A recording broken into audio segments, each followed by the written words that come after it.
And gentlemen, so thank you very much for attending to this second day of this workshop that honor the renewal of the 4-year collaborative research program between the Thorn Anthropology Center and the EFEO. So today we will have 3 different sessions that address different areas of research. So yesterday was specifically dedicated on epigraphy, but today several disciplines will be addressed. So the first session this morning will be dedicated to manuscript and text of or on Southeast Asia with the 3 presentations. And then this afternoon we'll have one session dedicated on archaeology and a new project with the new technologies that are used in the archaeological project. And then the last session of the day will be dedicated to anthropology with 3 different speech on ethnic minorities of Thailand and Burma. So today, the first session is entitled Under-Explored Manuscript and Text of or on Southeast Asia. And the first presentation will be done by Achan Trongjai Hutangkura and Suniti Chuthamas, who will talk about some text that address mainland Southeast Asia before 1,500 years. So I leave the floor to Achan Trongjai and Achan Suniti. Thank you very much.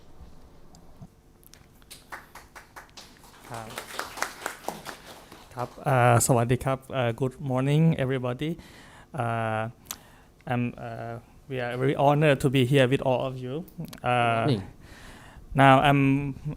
with Dr. Trongjai Hutangkura and me, Suniti Chuthamas. Today we will present to you,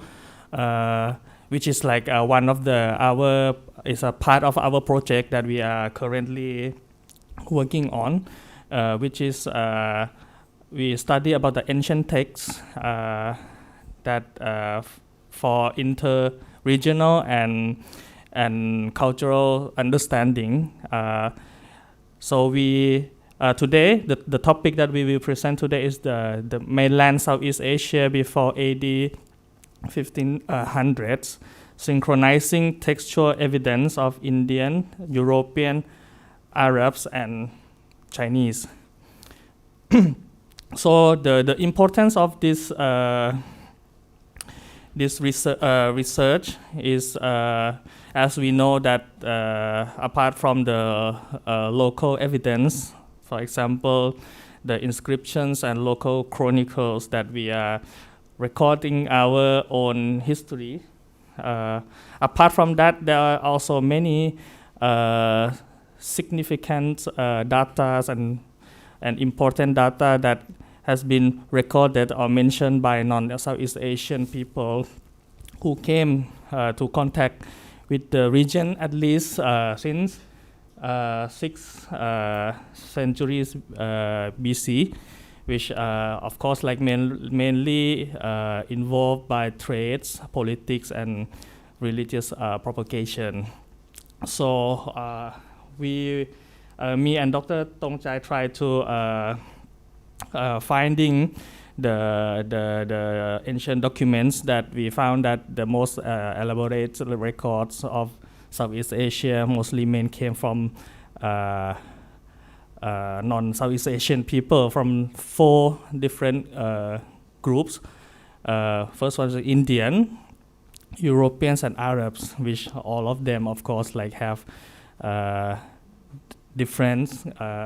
background, cultural background and other things, and also the concept of understanding of Southeast Asian geography, geopolitical knowledge, trade, and natural resources. That this information will help us to utilize the data and to help academics to make understanding more on historical and archaeological issue that we are dealing with. So this is the examples of the books that we have been go through. But anyhow, after reviewing and I go back to the previous studies, we found that the knowledge about ancient documents of these 4 groups, firstly, there were lack of in-depth textual analytical study. This also can be caused by the language barriers. Of course, like these 4 groups, they have like many specific language, and not all academics in Thailand that know all this language also. The second one is the lacking of synchronizing the chronology system within and between each document group. So as we know, like if we put all of these texts together, but anyhow we kind of like lost in context sometime when we didn't bring all of them into a same chronological order. So kind of like we sometimes misunderstand or misuse the data from all these 4 groups. So the resolution become that we try to make the timeline chronology order, and also try to cross-checking between texts as well, the data inside. And mainly we are focusing on like toponym, place names, and some kind of like historical events that can be correspondent from all these 3 groups. Yes, especially spice also. So next you will see that we choose some place name that we can link together in the same period. And I think we found some interesting place name that I have never seen in any publication. So we will see which the place name. So next, I think we will begin with this chart. So it looks like a chronology. Yeah, this is a chronological chart. But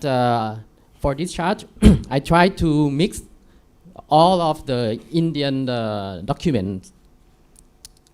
So I found that there are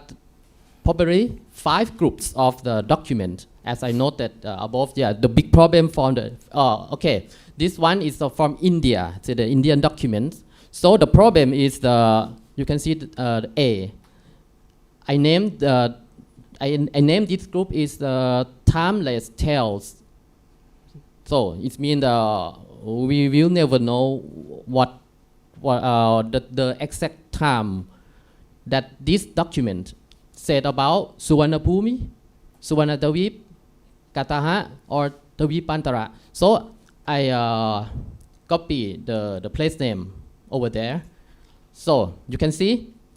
all of these names is very important, and it's a topic of the discussion in the both archaeology and history.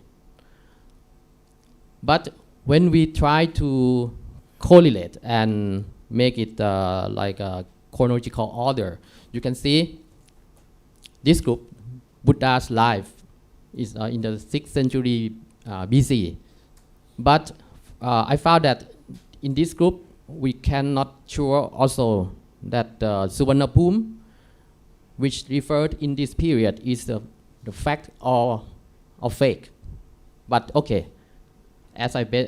noted above, based on theory, based on stories. So I put it here. So in the next period, we found that Suvarnabhumi was referred in the 3rd and 2nd centuries BC also. So in this period, you may know the work, the Milintabandha and Atthakatha of the Kautinja, yeah, in this period also. And even the story of the King Asok, I think many Thai historians or archaeologists know very well about Sona and Uttara, who came from India to Suvarnabhumi to distribute the Buddhism. So that's why I put Suvarnabhumi here. in the between this period. And the next one, you can see in this chart, there is nothing here in the 1st century AD.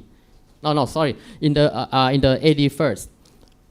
But in next group, D and E, mostly we found is the document is come from the southern India. So I use the name South India Connection with Inter-Island Sea of Spices. I would like you to notice the word Inter-Island Sea. This is a very important word. So we found that Kalakam is a very popular name in the chain documents. Kidavaram, our birth name, Kidavaram also is the popular name that's used in the southern Indian literature. Birth name is mean to Keda or Kadaha in the Sanskrit, the old Sanskrit, okay, here's Kadaha. So what I try to say is the key word for this period for the Indian document,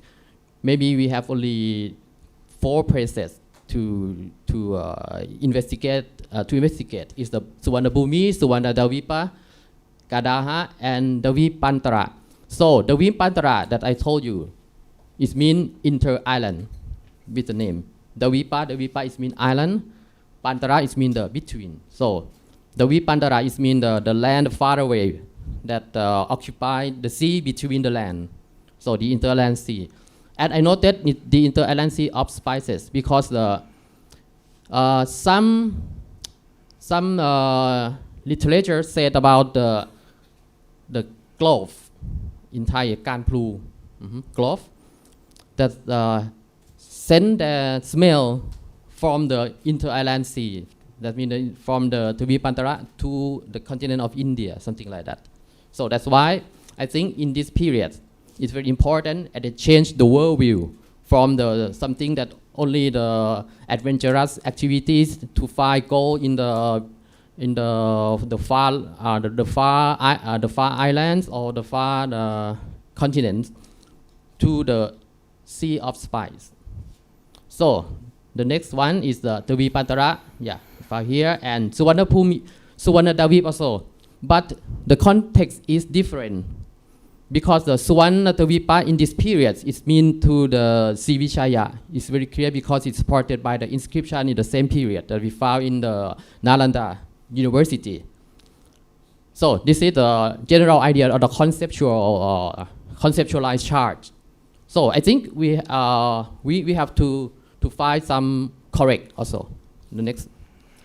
This is for the European. You can see the characteristic is very, very different in each the group of documents. In this group, it's not very confused because there are not much documents. For example, I can group it into the only 3 groups. Yeah, we found about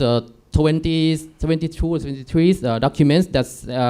refer to Southeast Asia, but the main is only 7 because the rest is copy from the main. You can see in this chart, I try to select the name, the important part of this document. Yeah, everybody knows the Golden Land. The Golden Land in this kind of document, they use the word, the Greek word, Kourilsky. Yeah, I think everybody knows the word Kourilsky. In Thai, we usually translate to the Suvarnabhumi also. What I noted here, you can see before the AD first, they have nothing said about Southeast Asia, but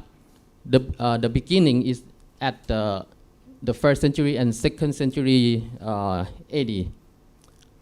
So we have many place names, especially in the work of Ptolemy. He made a map that contain many place names. And before Ptolemy, we have peripats of the Eritrean Sea. It's kind of the manuscript that record the route from the Red Sea to China. And some documents, for example,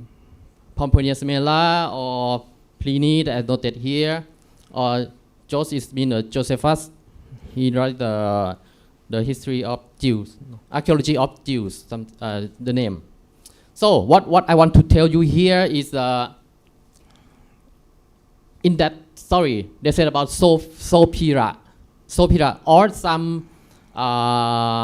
transcript. The transcript I think is error to Ophi, Ophira. But I tried to find the manuscript in Greek that they published. They write Sophira. And it's really important because Sophira is make me think about the Suvanna. So we will see later.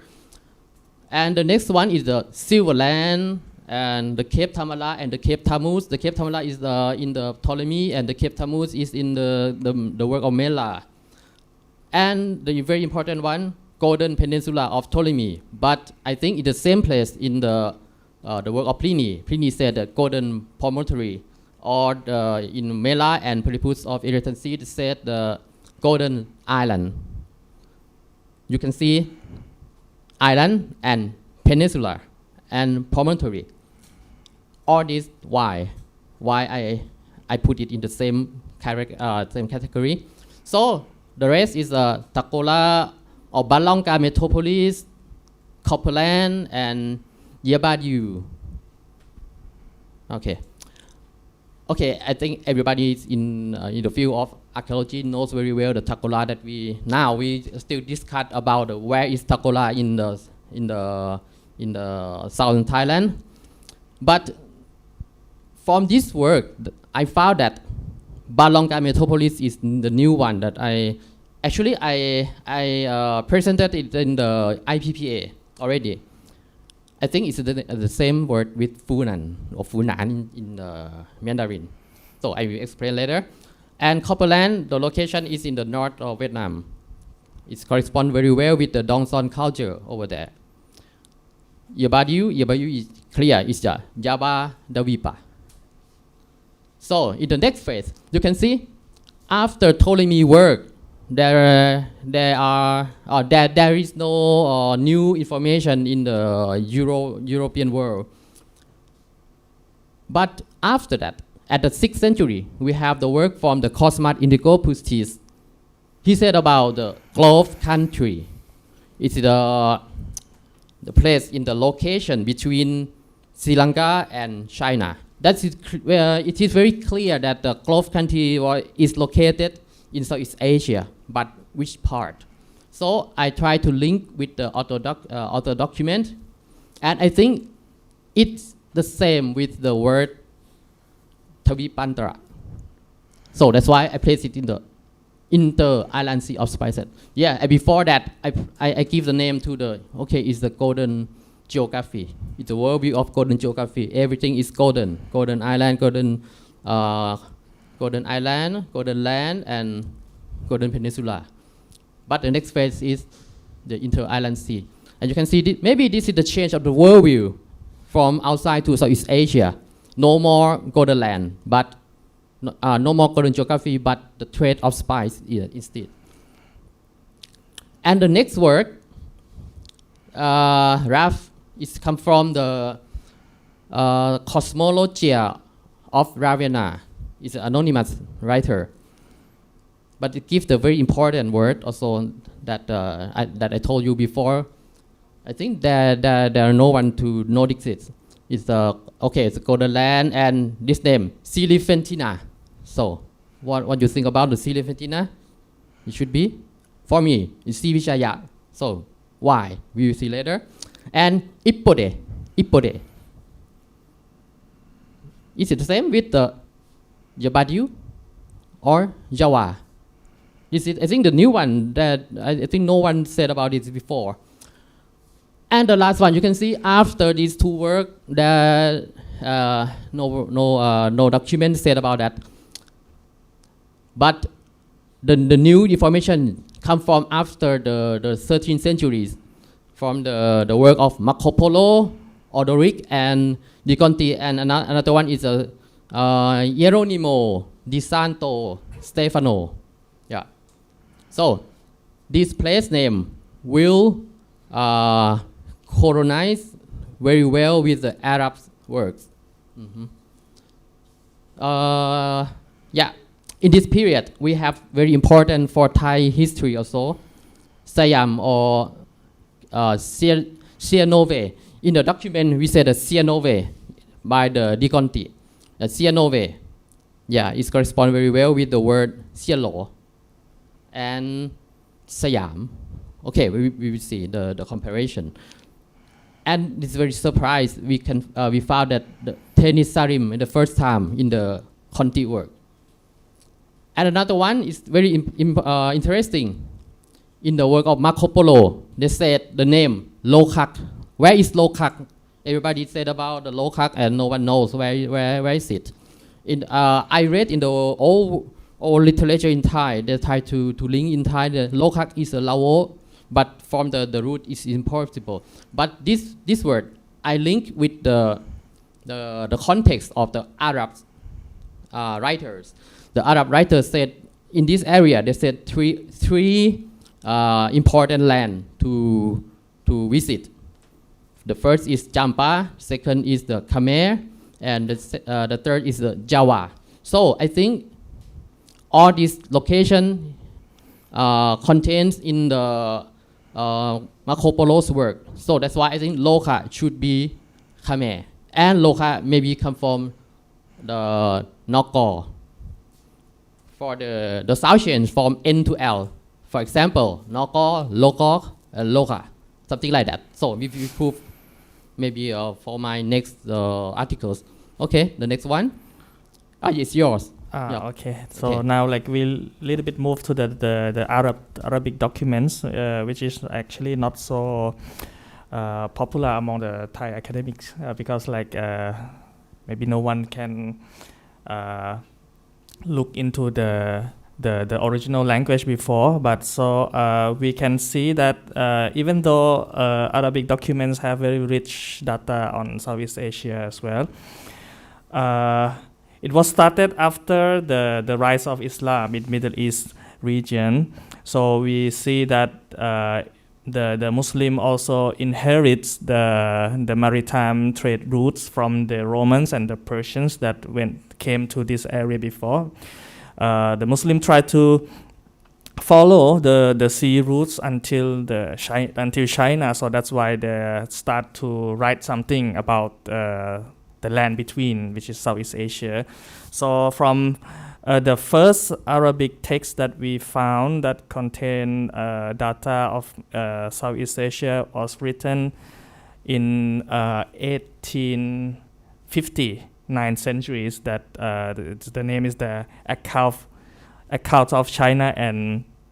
India, Akhbar as-Sind wal Hind. So we found that for the at the first period, which is A, from 9 to 10, here is the very prosperous time for the Muslim merchants to travel to China. So we found many maritimes and maritime accounts and literatures right upon this topic that the Arabs mostly elaborated data, especially maritime Southeast Asia, as well as the coastal area from the mainland as well. I mean, apart from the Malay Peninsula, the Malay Indonesian islands, as well as Indochina. So we find many names that can be corresponding with the Chinese and European texts as well. For example, mainly, of course, Arabs, they used to came to the Sumatra, which is at that time, 9th century, was Sriwijaya Empire that they called Sabach, which is derived from the Chawaka. And they call the islands of Maharaja as well. Another interesting name is Sirbusa. Sirbusa, this one is quite sure that can be Sriwijaya. And if we see that some Arabs, they inherit archaeological knowledge from from the Greeks and from the Indian as well. So we can see sometimes that some concept of Indian and Europeans can be found in in Arabic documents. For example, Bilad al-Zahab, which is golden land, and some like Suvarnabhum and Suvarnadeep, which is like from the Sanskrit, that can be found in the work of Al-Biruni, which is Indiologist. And after that, if we look again to the B period, which is fragmentation period in the Islamic Empire, which is like not so many news information about Southeast Asia, because like no one really focusing on trade at that time, so kind of like lost. And then anyhow there were still many like copies that try to copy the old information. We can see the like copy names of the place of Southeast Asia. And at 13th to 15th century, this is another period like revival knowledge of Southeast Asia amongst the Arabs, which due to the Mongol invasion in Middle East. So the Mongol invasions brought news data from the Yuan dynasty to the Middle East, and there were many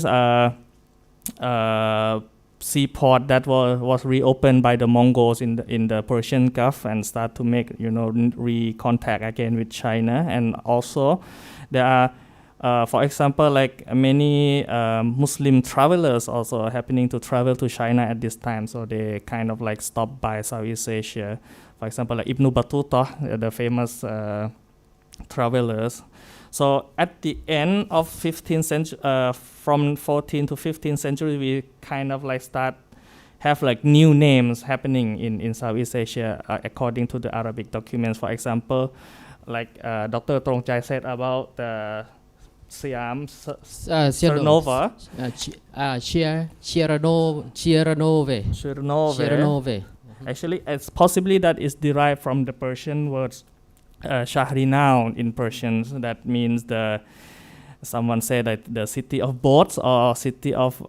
or new city that happening by written by the Persians. Also, we found like many names like Mul Siam. They call like the first documents about telling about Siam in this areas. Okay, so I think this is like we can go a little bit faster than this. Yeah, one. I forget to explain the code, the color code. Mm-hmm. We mean this color is the mainland actually, and the blue is the maritime. Southeast So Asia. Okay, can we move to China maybe? Okay, Chinese we have documents. 10 minutes, no? 2, 3, 4, 2 minutes. Okay, 2 minutes, very fast. Okay. You can see in Chinese documents, no information before, but we found in the Han Dynasty that we have the Pizhong. Pizhong, no one knows where is it, but the sound is like that I found in the Ptolemy maps, the Bezinga. And Bezinga, the Levi interpret with the name, maybe Bezinga is the Vesungka, but we don't know where is it. But for me, I think Pizhong is in Southeast Asia also, and Runan is very common in the first period of this kind of document. Runan is in the area around the North Vietnam and between Northern Vietnam and Southern Vietnam. Between Northern Vietnam and Central Vietnam, and we commonly found the name of Linh Yi and Funan. You can see, so. This document is very ancient toponym in Southeast Asia. In this period, in the period of three kingdoms, the Jin and Liang and Chen dynasty. For example, the name that everybody knows that the Pan Pan, or Chu Tu, Jin Chen, and Jin Lin. Most academics said that maybe the Suvarnabhumi in Chinese form, Jin Chen and Jin Lin, because Jin is mean gold, and Jepoti is the name means to Java Dipa. It comes from the work of the Fa Xian. Fa Xian is the monk who traveled past the Southeast Asia. And the another popular name is Shi for Shi and Shan for Xi. Lang Ya Xu. Yeah, I think everybody knows its name if you deal with this field. And the very popular name that we try to investigate in Thailand is the Tho He Luo or Tho Lo Po Ti in the Thawaravati also in this period. And the very important point, you can see that why I divided. Because in this, between this one, no problem. I think in this period, most Chinese documents deal with the Lin Yi and Funan. They said about Lin Yi and Funan a lot. But in this period, the important has changed to another countries in Southeast Asia. But the last one is they change the name again from the Song, Yuan, and Ming dynasty. You can see they change the name Lin Yi to Zhan Shen. Zhan Shen is mean to Zhanpa also. Shen it means city, and Zhan is come from Zhan. So that's why they change the name. And we found the new countries also, the new states. At first we found Lohu and Xian. But the next period, we found Xian and Xian Luo. And also the Lanvoli. Lanvoli is the Lumbri, right? In Sumatra. Okay, I wrap up at maybe the last minute. So we try to synchronize the name. So this is the name that I choose to link it together. Everybody knows Suvarnabhumi is the Golden Land. Greek translated into Golden Land also with the Greek word Chryse. That's why in the Roman writers use the same word that they borrow from Greek, Chryse. Suvarna, I found it maybe they translate into Greek, transit later to the Sophira. Phumi, land, and the Vipa. It can mean two meanings, island and peninsular. So that's why in the Greek Latin documents we found both Golden Island and Golden Peninsula. And Balonga. I think the name is the same name with the Funan because Balong, L the same rule. N and L can be changeable. So that's why I interpret that Balonga metropolis is a Funan in this context because the time corresponded very well. And Jin, that I told you before, Jin is mean golden. So Jin Shen and Jin Lin should corresponded with the Golden Land. So the next one, and this one is we try to wrap up everything in this chart. The Vibandara or inter-island. Yeah, it's maybe the same place of the Gulf country. And Sivishaya, as I told you before, Sili Fen Tina, or Sili Fen Ti, if we cut at the end, Sili Fen Ti, Sili Forsi, and Sibusa. You can see the sound is corresponded very well with the time period also. It's 7th century, Sibusa is 9th century, and Sili Forsi is 7th century also. I think this name is very corresponded very well. And the next one is the Ipode. You can see word letter by letter in the Greek word. It's a Roman, it's a Latin, Ipode. And the Chinese is Yepoti. I think it's corresponded very well also. It means to Jawa Devipa or Jawa. And Sabash is from Javaka. And another word is Kalakam or Katara or Keda. You can see. Then it's a rim, no problem. Loka, Goromar with Jela. Jela is a Cambodian, ancient Cambodian. And Simba, Saf, Jampa, and Janshen is the same. It's mean to jam. And Chiranove, Sharinau, Sialo. I think maybe the same word. For my opinion, I think the original is the Xianluo. If we speak in the Cantonese, it should be the Jim Jim, oh sorry, I forget it. Yeah, okay. I mean, you can notice that LN, it should be transcript to something like between the real noun or Norway, something like that. This is my notice. So for the last, okay, the conclusion. The conclusion, we can see that we try to present the concept that all the documents should be linked together and study in the time period. That's mean after we we made a chronology of each kind of document, and the next step we should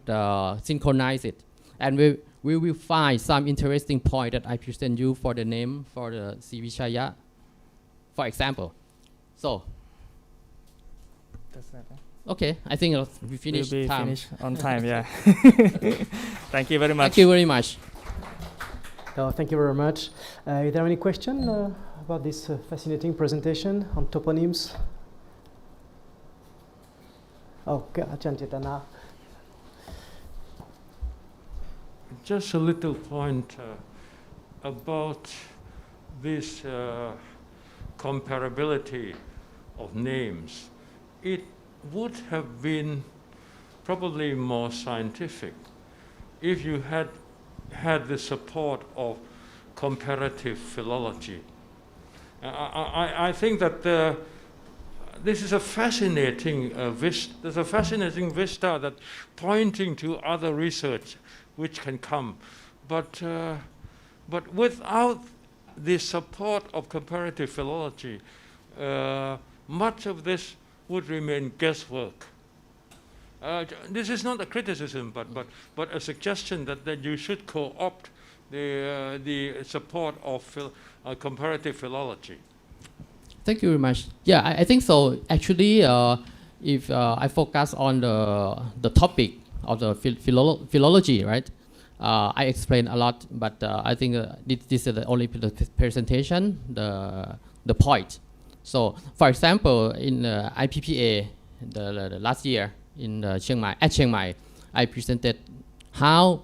Funan and Balonga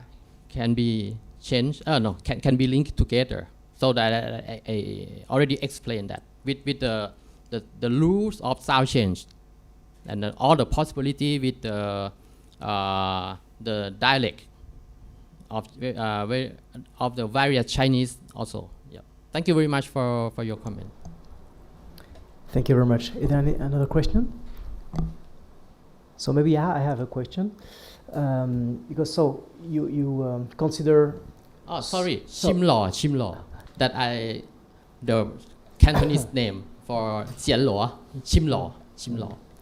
So you mainly consider the sources that are outside Southeast Asia. Yeah. So I was wondering whether you also intend to consider the source from Southeast Asia in order to crisscross. Yeah, sure. For instance, the famous Angkorian inscription that mentioned Sure. Suvarnabhumi, for instance. Yes. So does it for any help or not really? It have that kind of evidence helped me a lot. But this is the only that what I try to show that what is the advantage from the documents outside Southeast Asia. So because when we study about Southeast Asia, we usually lack the period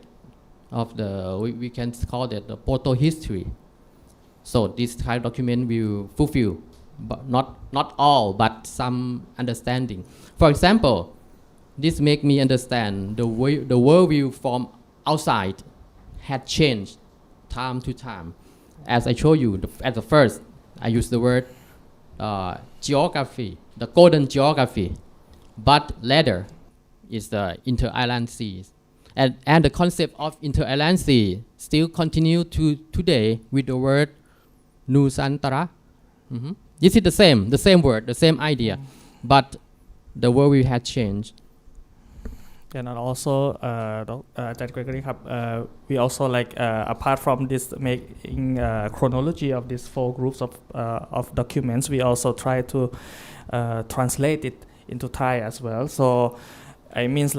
somehow some inscriptions or in Southeast Asia will not portray the the the life of the people in this region. Sometimes some details or anecdote of this details of like cultures, religions, and trades and natural resources as well. We found that in this document of, for example, like the Arabic documents, this very rich information, especially about Srivijaya,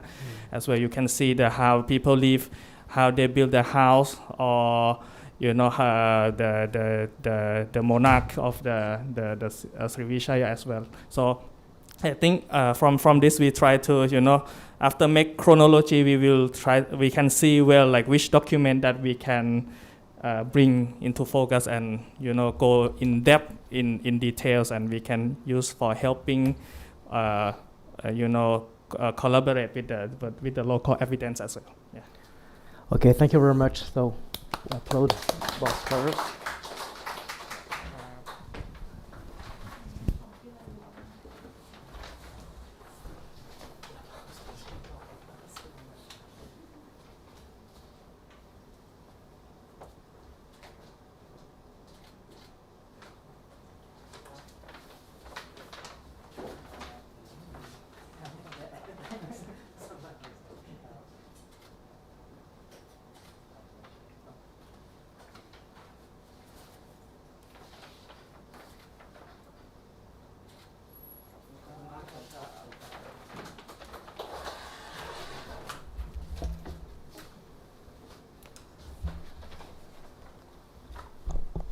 So now, after I've talked about sources on Southeast Asia, we will welcome David Wharton from University of Singapore, who will talk about sources from Southeast Asia, especially from Laos and Thailand. And he will talk to us about the manuscript loss, unfortunately, in Laos and northern Thailand. David, please.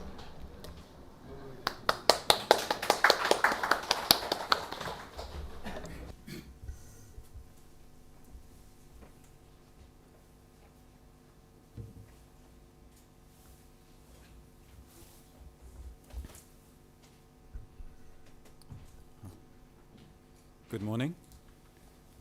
This is working okay? It's good? Yeah. So this morning I'll speak about manuscript loss, and primarily about a recent project that we did in Vientiane in Laos, but with a little bit of background, and in particular with reference to northern Thailand.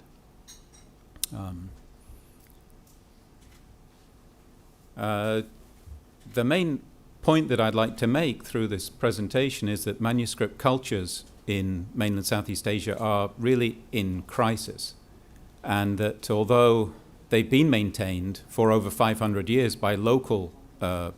communities and monks, this is no longer the case on the whole.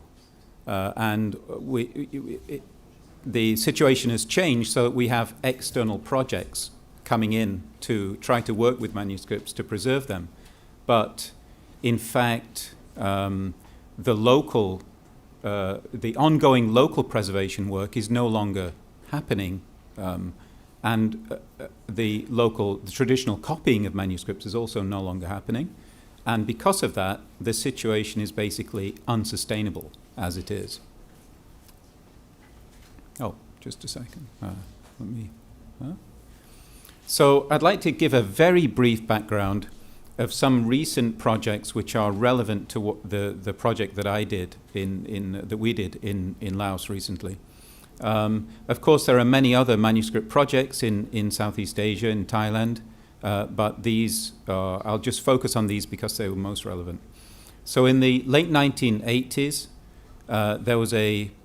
large project in northern Thailand, preservation project, which surveyed about 120 temples, catalogued manuscripts there, and microfilmed over 4,000 manuscripts. Based on that project, there was then an even larger manuscript preservation project in Laos for 12 years, from 92 until 2004. That surveyed and catalogued in about 830 locations throughout the country, 86,000 manuscripts, and then microfilmed in almost 400 locations, about 12,000 manuscripts. These are a few images from the project in Laos. And you can see the manuscripts were in some places they were in great disarray at that time, and there was a lot of work went in over 12 years, a long project to preserve the manuscripts. But there was also a lot of local community collaboration and participation, which is no longer the case. So in the recent project that we did in Vientiane, there was almost no local participation at all, even from the monks within the temples where we were working. So following that rather long period of preservation work, somehow a lot of funding, a lot of overseas funding went into those preservation projects, and it simply wasn't possible to get more funding to do more preservation work. So we focused on digitization and digital libraries in making the manuscripts, especially those which have been microfilmed, making them accessible. And so over, again, quite a long period, beginning with the Digital Library of Lao manuscripts, we digitized all the manuscripts from Laos. Over 12,000 were made available online. And then the Digital Library of Northern Thai manuscripts, after that, over 5,000 manuscripts, again, were made available online. But during that time, there was really no focus on preservation, at least that maybe there were some projects, but on a small scale. And then we did more digitization, again in direct digitization in Laos and in northern Thailand. After that, I became more interested in the broader cultural context of the manuscripts themselves, because there are the limitations of simply digitizing manuscripts and creating digital libraries is that it ignores the manuscript cultures of which they're a part. And so we did one project on audio-visual documentation of Lao recitation, which was very popular in Laos.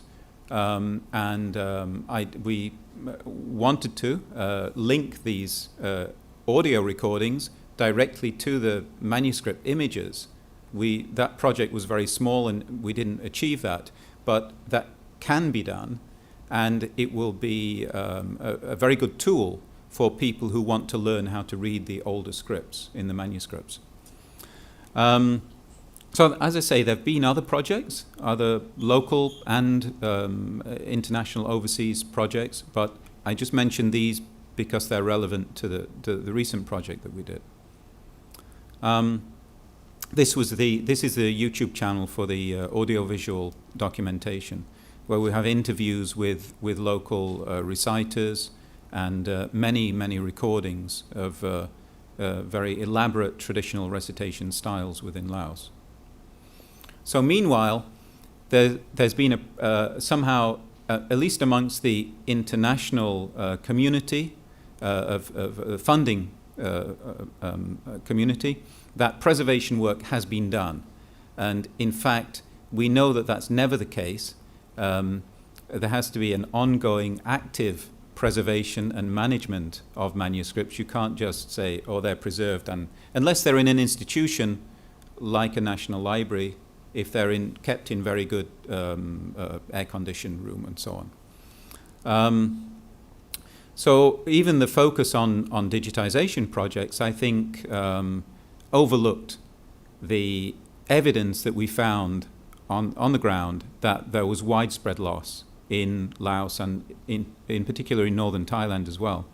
I think elsewhere too. There's anecdotal evidence from Cambodia, from Myanmar, from China,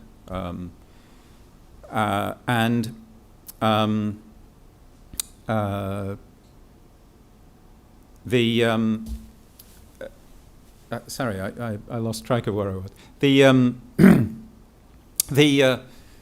This focus on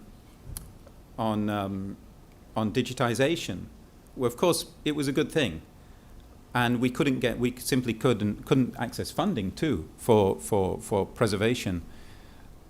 But it really, I think we lost track of the preservation work, basically. And we're coming back to see the results of that. Because at that time, so from these previous projects, the manuscripts were well preserved. They were kept, cleaned, stored, kept in very good condition, as in this image. And then I certainly became aware when I was working in northern Thailand in around from 2013 to 2017 or 18 on projects there. I visited over 100 temples in northern Thailand. And from the beginning, it was shocking to see the loss within those temples, based on the records from late 1980s, early 1990s. Even the first temple that I went to, we went to on the project there, Wat Prasing in Chiang Mai, there used to be 400 manuscripts. We went there in 2013 to begin work. There were 200. There used to be 68 manuscripts with red labels, which were the oldest, most important manuscripts, which should have been microfilmed, but they weren't because the project ran out of time. Instead of 68, there were 22. So from the beginning, we knew there's something going wrong here. And we saw that throughout northern Thailand. And we had the records, but in that project, we didn't have the time to do a systematic survey. So I had the idea we should use these previous records where there have been previous surveys to go back and systematically check what's left and also see the condition of the repositories. So I think this was in about 2019 in Vientiane. I was looking for some manuscripts in a temple in the center of Vientiane, a very well-known temple, Wat Nong Tu. Used to have 300 manuscripts. Many of them were very large. They may have been larger than this one in the previous image. Over 700 folios, so we're talking about a manuscript this big. In 2019, this is what's left out of 300 manuscripts. And so, due to delays over COVID and so on, eventually in 2021 we had funding and we were able to begin a project to survey the manuscripts in Vientiane, funded by the Endangered Archives Program at the British Library. So we used the previous surveys as a baseline, put them into a database, and went back very systematically to see what's the situation now, after 20 or 30 years. This is the Endangered Archives Program page on the website. So we had these handwritten records from the previous project, about 166 locations. And for each of these, we entered all the data into a database. And we made two spreadsheets, basically. One which had a lot of data about the locations, so information about where the temple was, the condition of the previous survey, for example, what date the previous survey was, how many manuscripts there were, the new survey, the type of repository, type of storage. Were there still trees for making manuscripts there? Were people still reciting or teaching, learning how to read the manuscripts, and so on? And then the second data sheet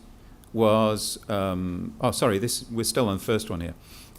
So the reasons, the condition of the repository, for example, on the right here is the reasons for the loss. And actually the main reason for loss was usually simply neglect. In some cases, termites, a lot of termites, but actually termites don't account for the full loss of manuscripts that we observed. But we tried to, as much as possible, note the reasons for the loss, the state of the repository, and so on. We also photographed the repositories, so we have a visual record for that time, for that survey. And in future, if future surveys are done, we'll do the same again and keep a record in that way. So the second sheets simply had all the data from the old survey. We had the codes, the titles, and so on. And these boxes you can see with the ticks. Okay, if the manuscript was there, we gave it a tick and moved on. This one, you see rather a lot of ticks. This was very unusual. It wasn't the norm to see this.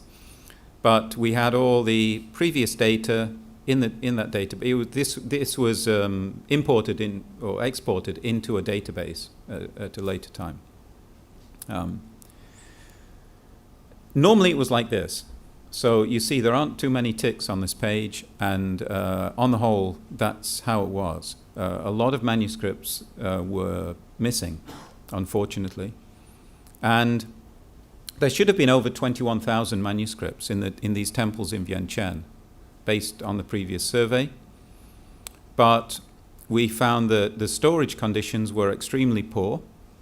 and the manuscripts have been very neglected over the intervening years. You can see here a typical kind of storeroom where the manuscripts are actually kept in a black bin liner, rubbish bag, on the shelf in the back of the storeroom there. And these are some of the conditions that we encountered during the survey.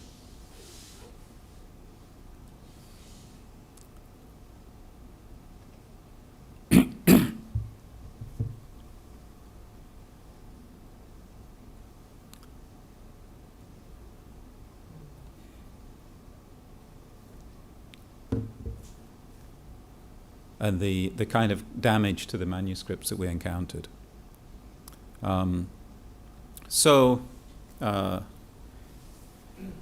Yeah, there should have been over 21,000 manuscripts. We found that there were over 12,000 remaining. So over 9,000 manuscripts had been lost over the past 20 to 30 years. That was about 43% of what we expected. But then 3 or 4 very large collections had been quite well taken care of. When we didn't include those, the loss was over 50%, over 51%, on average throughout over 160 temples in Vientiane. So quite dramatic, quite shocking, I think. But actually, when I was working in northern Thailand, although I didn't do a systematic survey, I estimated that 40 to 50% of the manuscripts had disappeared since the late 1980s. So it was a very similar amount. And even here in Chanthaburi district, which is right in the center of Vientiane, where many of the most famous temples are, the loss was about 57%. Over the past 25 years. And of course this, at the time, 25 years ago, they would have been in very good condition, very well stored, very nicely bound, in cloth wrappings, in cupboards or repositories. And it's quite baffling how bad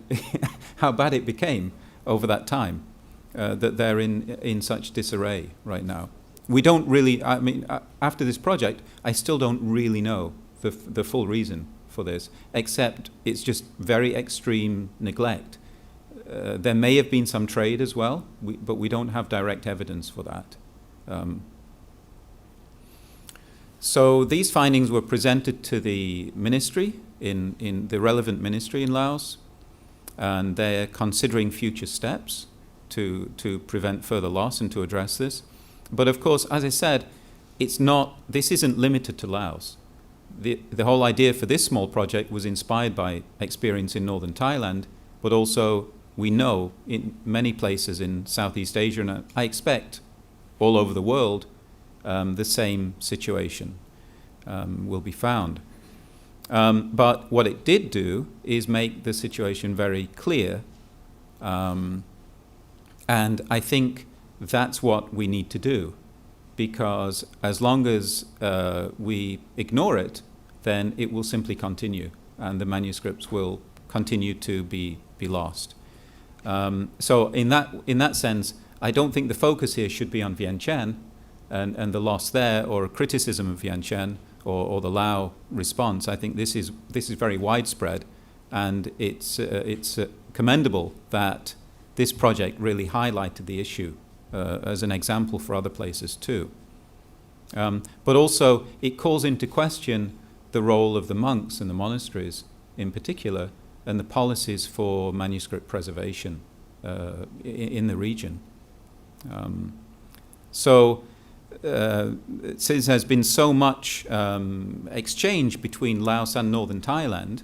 in manuscript, the example of project in northern Thailand being used in Laos, and then the digital library in Laos being used in northern Thailand, and since the data from the previous survey exists in northern Thailand, that would be a very good place to do another similar survey to reveal the extent of the loss. But at the same time, in setting up a database which shows this, hopefully it could be the start of something more comprehensive than simply showing the loss. It would highlight the issue, but ideally having a database and then highlighting the issue would lead to consideration of policies for preservation, and also help with any aspect of manuscript work, so for digitization or research as well. The initial survey in northern Thailand was less comprehensive than in Laos, because only 120 temples were surveyed. Actually, if you look at the 8 provinces in northern Thailand, then that means it's only an average of 15 temples per province. So there are many more. We know there are many more temples which were not included, and we found out about many more temples during our work there in the over the last about 10 years ago.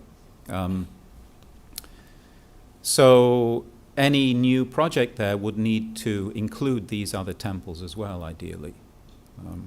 And that there is a lot of local interest there. We know that from ongoing projects and from previous projects. I haven't been in touch since about 2018,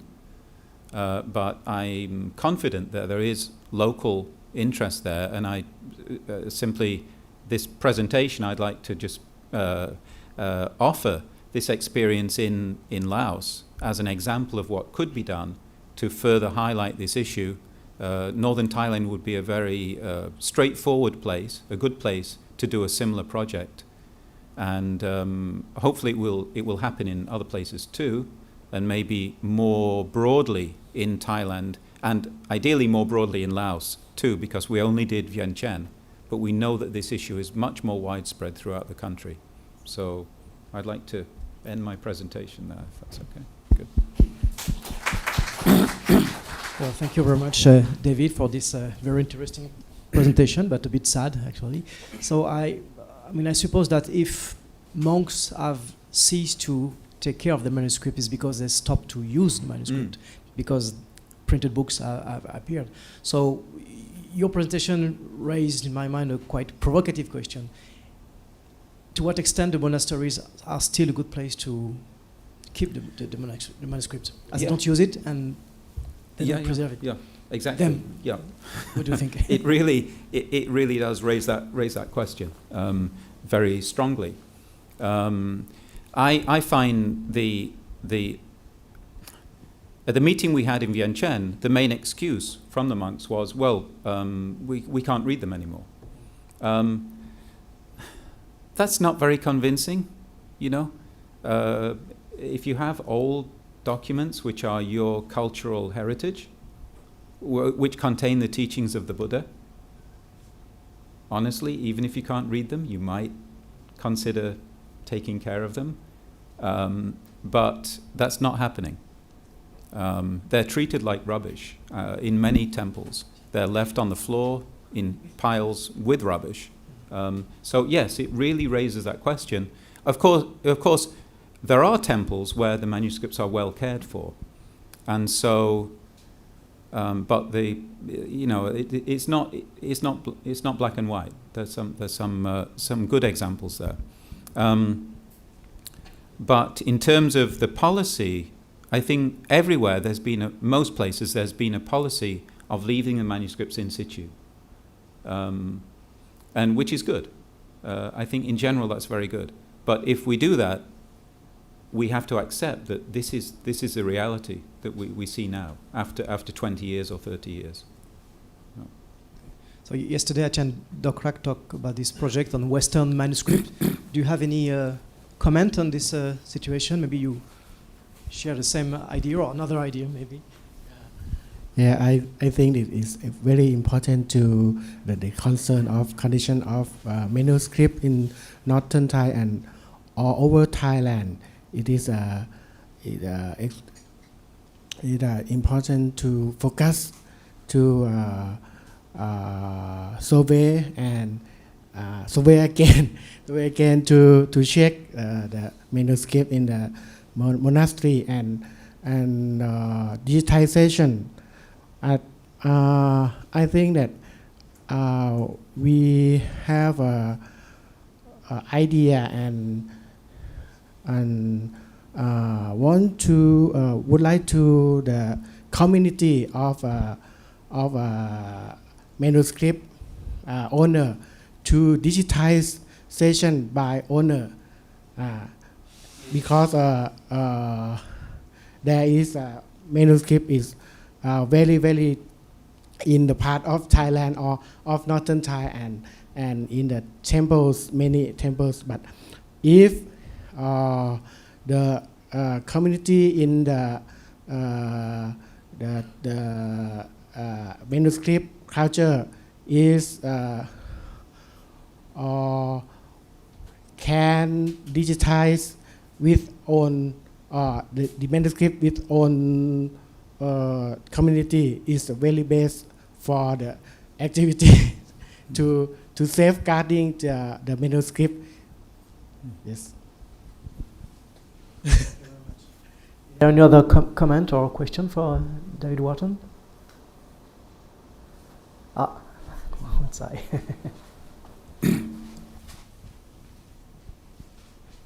You mentioned about the raising the question and also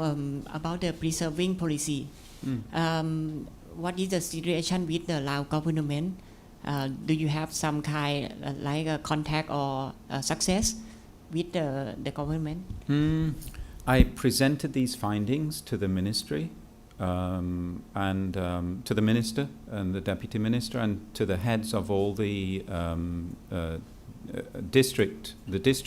heads of culture in Vientiane at a meeting there in August last year, and it's under consideration. I don't know at the moment what the policy will be, but certainly the minister was very moved and interested in this. So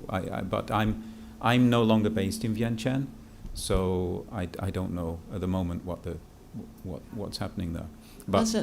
this question I think is a delicate one because on the one hand, if government are concerned a lot and give a policy, maybe the idea that we try to keep the manuscript in situ at the temples, that could be that the government try to keep it on themselves. And also the situation in Thailand also, maybe I'm not sure the center Sirinthorn, Mahachakri Sirinthorn Anthropology Center, I'm not sure that you have some kind life policy to engaging with the government institute that occupy or responsible for this kind of preserving policy. And at the same time, there's a question about the how or where do you want to do we want to keep the manuscript exactly? there are many questions around that, and of course involving not only local institutions, government policies for heritage, protection of national heritage, but also the monks, because the monks are the primary custodians of the manuscripts within the temples. And I don't think there are any immediate, easy answers. My interest at the moment is simply to raise awareness,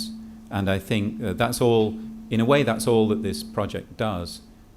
It makes it very clear, because before we had anecdotal evidence, but now we have very concrete survey, and I think it would be good, if possible, to do the same in Thailand, maybe starting in northern Thailand, to raise more awareness of that issue, because if we ignore it, it will continue. At least if we raise awareness, maybe people will begin to consider ways to address that, and it will, as you say, it will have to be at high levels, but also including the Sangha and local institutions. There's many stakeholders and many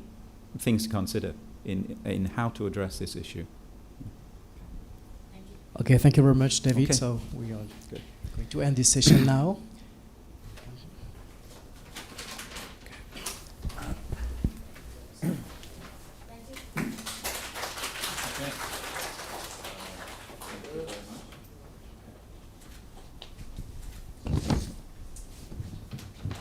And we have the time for a coffee break นะครับ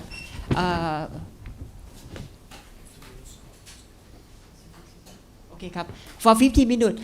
minutes so we will begin again at ครับ 11 Okay 5 before 11 a.m. ครับผม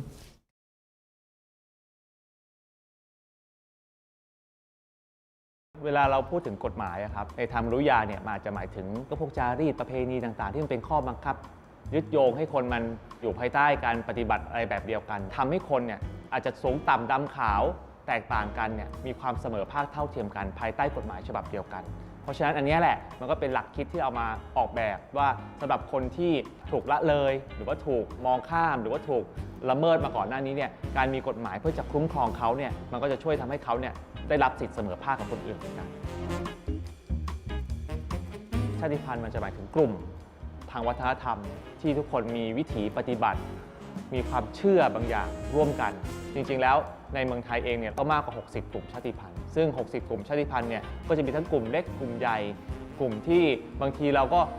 ลืมไปแล้วว่านี่เรียกว่ากลุ่มชาติพันธุ์ได้นะเช่นเราเป็นคนไทยอย่างเงี้ยนะครับก็เป็นกลุ่มชาติพันธุ์กลุ่มหนึ่งเราอาจจะคุ้นชินกับการมองถึงกะเหรี่ยงว่าเป็นกลุ่มชาติพันธุ์เพราะเขาเป็นกลุ่มที่มีลักษณะที่แตกต่างจากเราชาติพันธุ์บางกลุ่มเช่นว่าด้วยวัวควายฆ่ากันเป็นตัวแต่วันตรุษจีนทีเราก็ฆ่าไก่กันเป็นแสนตัวเหมือนกันแทนที่เราจะยอมรับในความแตกต่างหลากหลายเนี่ยก็เลยกลายเป็นว่าเราขับให้คนกลุ่มนี้ออกไปอยู่ชายขอบและกลายเป็นคนที่แตกต่างจากเราแล้วเราก็มองเขาว่าเป็นปัญหาทั้งที่จริงๆแล้วเนี่ยเขาอาจจะไม่เป็นปัญหาก็ได้เดิมเนี่ยเมืองไทยไม่ค่อยมองว่าความแตกต่างหลากหลายนี่เป็นปัญหาของสังคมนะเราจะรู้สึกดีด้วยซ้ำที่มีคนหลากหลายอยู่ในอาณาจักรของเราใช่ไหมมันจึงจะมีคำที่พูดว่าอาณาจักรที่บารมีกษัตริย์ยิ่งใหญ่เท่าไหร่เนี่ยคนจะมาพึ่งพระบรมเทพสมภารมากขึ้นอดีตจะเป็นคิดอย่างนั้นเนาะแต่พอมันต้องมีการจัดการคนมีความเป็นรัฐเกิดขึ้นเนี่ยมันจึงให้มันมีแนวนโยบายในการจัดการกลุ่มคนที่มีความแตกต่างหลากหลายคุมในเชิงทั้งการดำเนินชีวิตคุมในแง่ของจำนวนประชากรคุมในแง่ของการจำกัดพื้นที่ด้วยให้อยู่แค่นี้นะมันจะต้องมีบัตรชาวเขาใช่ไหมก็แสดงว่าเขาอยู่ได้แค่บนเขาแหละแต่ลงมาข้างล่างเนี่ยก็ต้องมีเงื่อนไขบางอย่างขึ้นมาการมี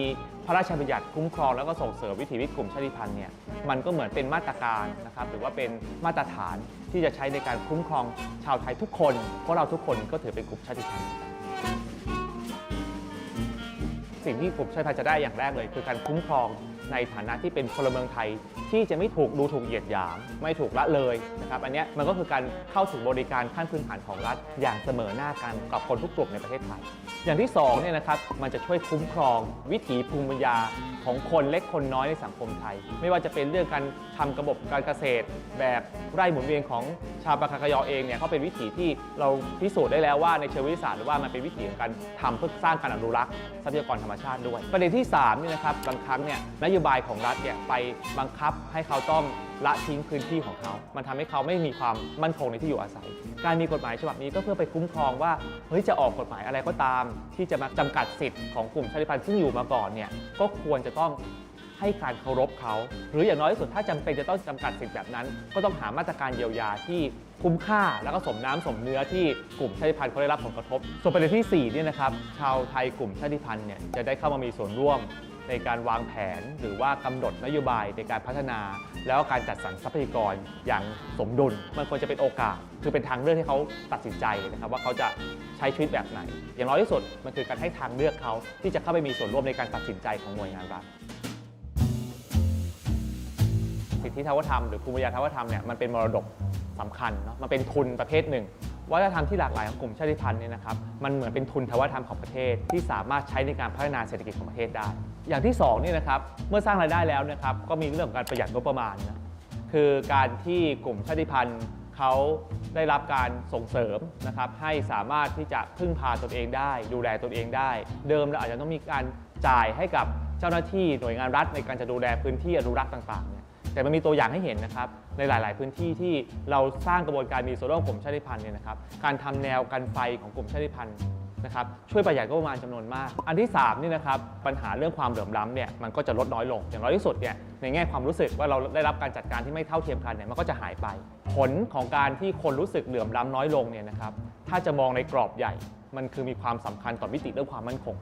คือมั่นคงในแง่ของการมีเสถียรภาพในการที่ทุกคนจะอยู่ร่วมกันบนพื้นฐานของคำที่เรียกว่าเราเสมอภาคกันบนความหลากหลายทางวัฒนธรรมอันนี้คือหัวใจสำคัญว่ามันเป็นประโยชน์ของพรบฉบับนี้ต่อสังคมไทยนะครับประเด็นที่4นะครับการจัดการทรัพยากรธรรมชาติและสิ่งแวดล้อมเนี่ยจะได้รับการจัดการนะครับในแง่ของการอนุรักษ์แล้วก็การใช้ประโยชน์อย่างสมดุลแล้วก็เป็นธรรมเราต้องยอมรับอย่างนะครับว่าวิธีคิดของสังคมไทยนะครับเราคิดแต่เรื่องของการอนุรักษ์นะครับโดยที่จะสงวนรักษาเนาะแต่เราลืมคิดว่าในมิติของการสงวนรักษาเนี่ยมันควรจะเปิดโอกาสให้คนเข้าไปใช้ประโยชน์อย่างสมดุลด้วยประเด็นสุดท้ายที่สังคมจะได้นะครับคือมันเป็นหน้าเป็นตาประเทศมันมีไม่กี่ประเทศในโลกนะครับที่มีกฎหมายลักษณะแบบนี้การที่ประเทศไทยจะมีเนี่ยมันเป็นตัวยืนยันว่ารัฐมีมาตรการที่จะให้การคุ้มครอง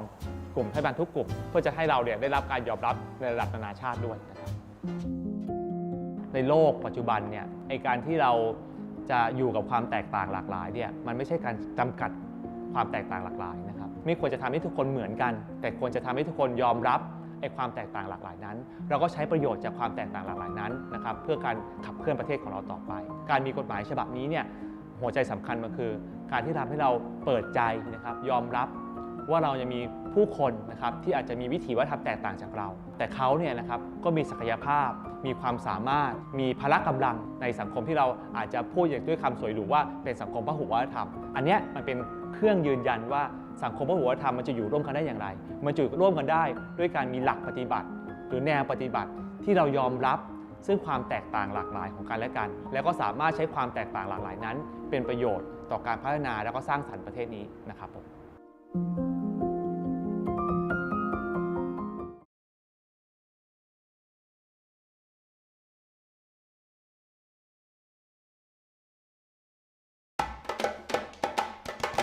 คำว่าต่างด้าวแต่เริ่มแรกไม่ได้หมายถึงกลุ่มชาติพันธุ์การนำกลุ่มชาติพันธุ์นี้มาใส่คุณสมบัติว่าขายยาเป็นภัยความมั่นคงทำลายป่าเนี่ยเป็นประดิษฐกรรมที่เริ่มในยุคสงครามเย็นแล้วก็เป็นผลมาจากอาการวิตกจริตของรัฐไทยเรื่องความมั่นคงแห่งชาติต่อการแผ่ขยายของอิทธิพลคอมมิวนิสต์ข้ามเขตชายแดนเข้ามาก็เลยทำให้ชายแดนแล้วก็เขตที่สูงกลายเป็นพื้นที่ที่รัฐไทยเนี่ยมีความวิตกกังวล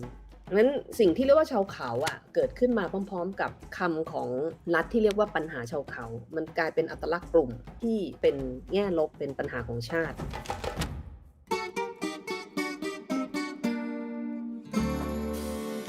ในทางกฎหมายเนี่ยถ้าถามว่าคำว่าต่างด้าวคืออะไรต่างด้าวก็คือกลุ่มคนที่ไม่ใช่พลเมืองของประเทศก็คือการที่รัฐไทยพยายามที่จะจัดจำแนกว่าใครเป็นคนของชาติใครบ้างไม่ใช่ความเป็นต่างด้าวมันเกิดขึ้นพร้อมๆกับการก่อร่างสร้างความเป็นชาติไทยนั่นแหละ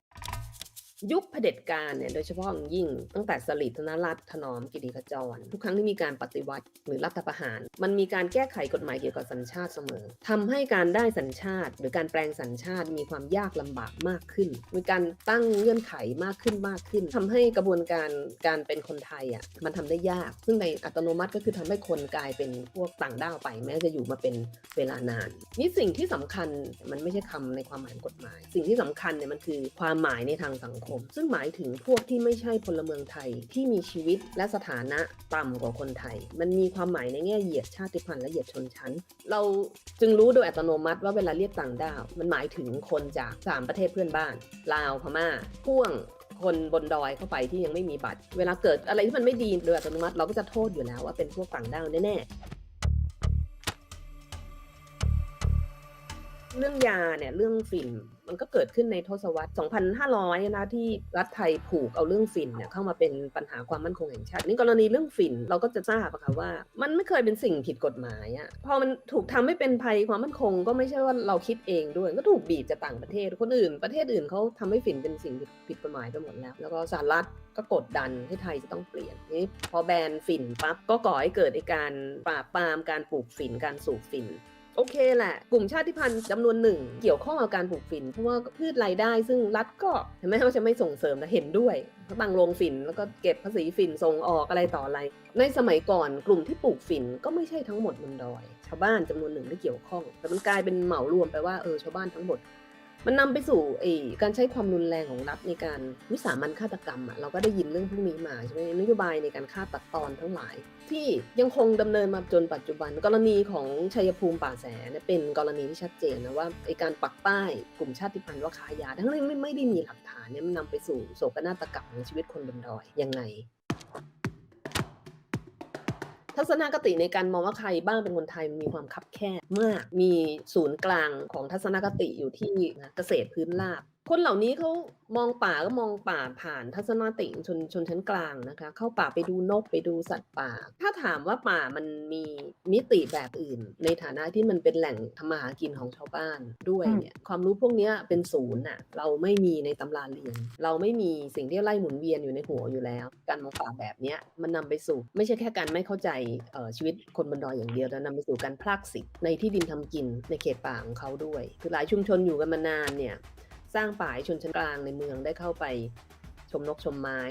แต่กลับถูกไล่ออกจากพื้นที่จากที่ดินบรรพบุรุษมันจะเปลี่ยนอันนี้ได้คุณก็ต้องมองป่าใหม่แล้วมองชาวบ้านใหม่มองป่าให้มีชาวบ้านสุนิสาก็ออกมาประกาศตัวเองก็เป็นม้งใช่ไหมคือปัญหาเรื่องนี้ไม่ใช่ปัญหาชาติพันธุ์นะคะเพราะใครๆก็เป็นชาติพันธุ์ปัญหาใหญ่ของเรื่องนี้ก็คือการยอมรับชาติพันธุ์ในฐานะที่เป็นพลเมืองที่เท่ากันสุนิสาไปแข่งโอลิมปิกเนี่ยไม่ได้ไปแข่งในฐานะเป็นม้งนะคะคุณดังนั้นเนี่ยสังคมที่เจริญแล้วนะคะควรข้ามพ้นเรื่องนี้ยอมรับคนในฐานะที่เป็นพลเมืองในฐานะที่เป็นบุคคลที่มีความรู้มีทักษะมีความสามารถที่สำคัญมากต่อการสร้างชาติ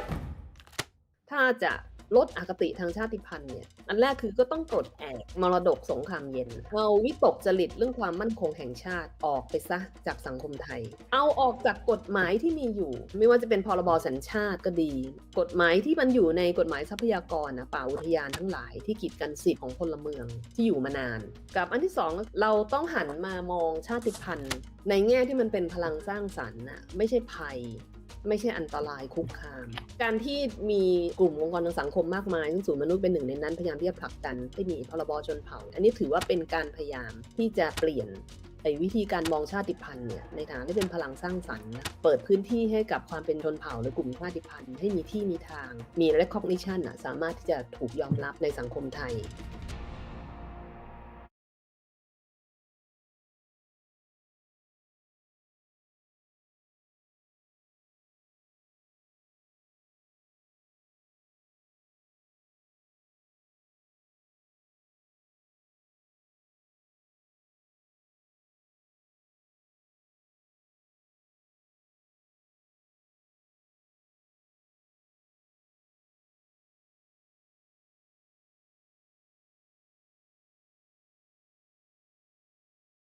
ชีวิตในปัจจุบันของเรามันดำรงอยู่ท่ามกลางความผันผวนต่างๆโรคระบาดที่เรากำลังเผชิญอยู่การเปลี่ยนแปลงของสภาพภูมิอากาศหรือว่าความขัดแย้งทางการเมืองทั้งในระดับชาติแล้วก็ระดับระหว่างประเทศนำมาซึ่งความรุนแรงการละเมิดสิทธิมนุษยชนทำให้มนุษยวิทยาเนี่ยจะต้องกลับมาคบคิดอีกครั้งหนึ่งว่ามนุษย์เนี่ยจะมีสังคมที่เราปรารถนาได้อย่างไรช่องว่างระหว่างสิ่งที่เป็นจริงที่เกิดขึ้นกับความปรารถนาเนี่ยคือสิ่งที่เราเรียกว่าความหวัง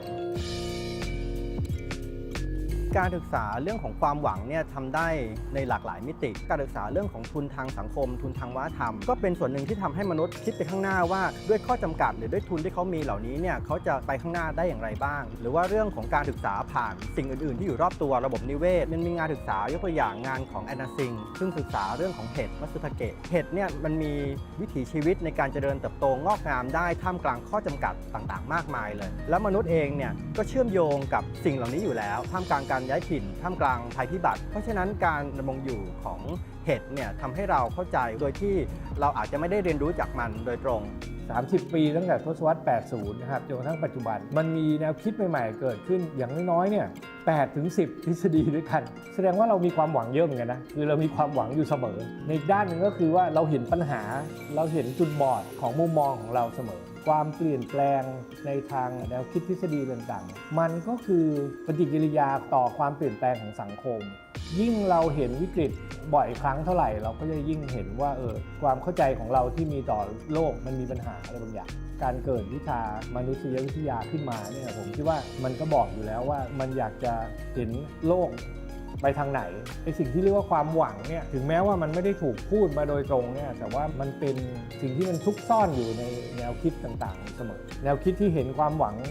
มากๆเลยนะคือทฤษฎีของมาร์กซ์เนี่ยความหวังอยู่ในนั้นเต็มไปหมดเพราะว่ามันอยากจะเห็นสังคมที่มันเท่าเทียมกันแนวคิดแบบนี้ที่มันมาแทรกอยู่ใน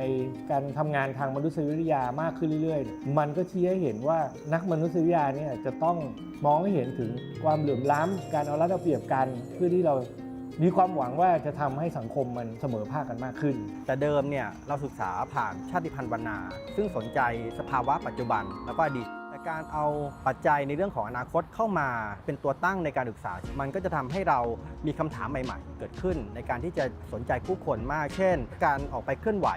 ของผู้คนทางการเมืองเนี่ยคำถามก็คือว่าอะไรเป็นตัวผลักดันทำให้เขาออกไปเคลื่อนไหวไม่ใช่เพราะว่าเขาไม่พอใจอดีตแค่นั้นแต่เขาคิดว่าเขามีศักยภาพในการเปลี่ยนแปลงอะไรบางอย่างคำหนึ่งที่ถูกใช้กันเยอะก็คือให้มันจบที่รุ่นเราคำนี้ในแง่หนึ่งมันฟังดูมีความหวังเขาอยากจะให้มันจบที่รุ่นของเราสักทีคนรุ่นใหม่เนี่ยมองเห็นและเข้าใจว่าทำไมตัวเองถึงทุกข์ทน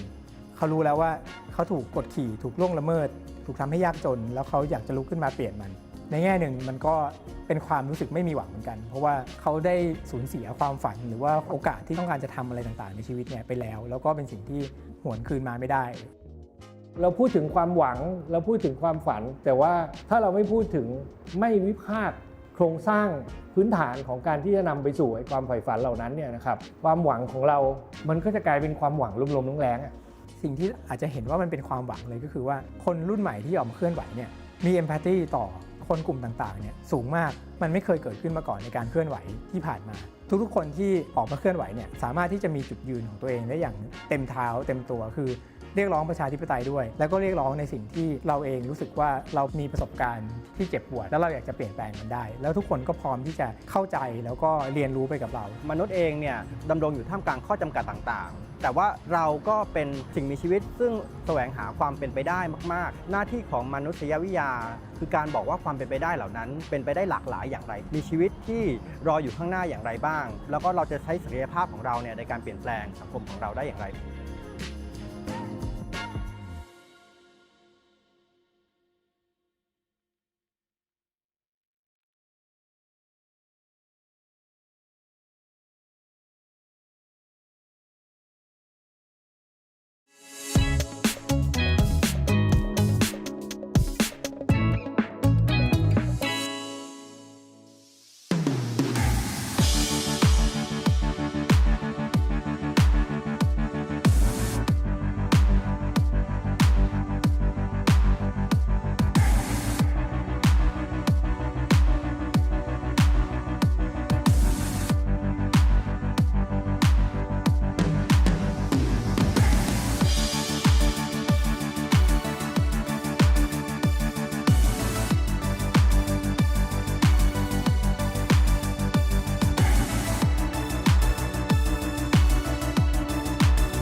Our session 3, the underexplored manuscript and text of and on Southeast Asia by our presenter, Ajahn Javier Schnake from Econ Pratique des Instituts, our colleague of the EFEO, on the subject entitled Cakkavāladīpanī and Sankhyāpakāsaka-tīkā, two Pali texts from 16th century Lanna. Without further ado, I will leave the floor for Ajahn Javier. Please. Thank you. Do you hear me? Yes? Okay. Well, good morning, everybody. Thank you, Gregory, for inviting me to this event. Merci beaucoup. You allow me to escape from the French winter. And it gives me essentially the opportunity to present two texts in Pali I have been working on for some time, for the purpose of producing critical editions of this, as well as their translations or partial translation in English. But before going into the presentation of the Sankhyāpakāsaka-tīkā and the Cakkavāladīpanī, I would like to give you a few contextual elements allowing you to understand the interest in studying this work. First, there is a philological and cultural significance, especially since the history of Pali studies and text editing in Western studies is marked by the little attention given to the Thai, Lao, and Cambodian traditions in comparison to the great tradition of Ceylon and Burma. And although these regional works are not very numerous, they form an essential component for the understanding of local cultures and Buddhist practices, and consequently for the understanding of Buddhism in all its varieties. From a historical point of view, little is known about the state of knowledge in northern Thailand, 16th century, of canonical and extra-canonical Theravada Buddhism. That is to say, the Pali texts sustaining this tradition are almost unknown. The northern epigraphy gives nothing about it, the little literature that remains almost nothing, and even the neighboring kingdom of Sukhothai gives very little information about it. Then the study of this text gives precious information about the literary resources present in the area at that time, texts which have supported the development of the monastic community through times. These texts were composed by a high-ranking monk, the Mahatera Sirimangala. Gregory wrote an excellent and exhaustive study devoted to him in the Journal of the Pali Text Society. Who wrote, Sirimangala, not Gregory, in Chiang Mai in less than a decade, 5 works, most of which have extensively circulated in northern Thailand, but also in the neighboring countries, including up to Ceylon. His works and influence are clearly underestimated by Western scholars. Also, he is a major Pali commentator, as evidenced by the few editions in Roman script existing, which are only 2 doctoral theses, none of his work having been yet published in the most prestigious institution editing and publishing Pali text for almost 150 years, I mean the Pali Text Society. And generally, Sirimangala and his work have attracted little interest, at the exception of Georges Cédès, again him, who gave some indication about them more than 1 century ago. The life and works of Sirimangala took place during a prosperous period in the history of the Lanna kingdom, that is commonly called its Golden Age, which was a politically and economically prosperous period, I will not develop here, during which Sinhalese monastic lineage settled in the area, one of the consequences being to revivify arts and letters, promoting the emergence of a scholarly environment having access to a certain number of texts, as well as capable to compose texts in Pali. So I will then give you successively and in short a description of these works with some examples illustrating their contents and their methods, starting with the Sankhyāpakāsaka-tīkā, which is a commentary or an explanation on the Pali Sankhyāpakāsaka composed by Ñāṇa Vilasa in Lanna 15th century. I will not develop about him here by lack of time. The colophon indicates the date of composition, 1520 in Chiang Mai. Only one edition of these two texts exists. It is a Thai edition with translation. And to my knowledge, manuscripts are still present in Thailand, Burma, and even in Sri Lanka, testifying of its circulation. So before entering into the Tika, the Sankhyāpakāsaka-tīkā, what about the Sankhyāpakāsaka? It is a text comprising 73 strophes divided in 6 chapters, each dedicated to various measuring systems that is unique in the Pali literature. So it presents successively measures of distance, of quantity, of weight, a presentation of the decimal system, money, and considerations about the Nila Kahapana, that is the black coin. The contents are brief and in general are presented succinctly in this way. For example, in there's 2 strophes, strophe 2 and 3 from the first chapter dedicated to measures of distance.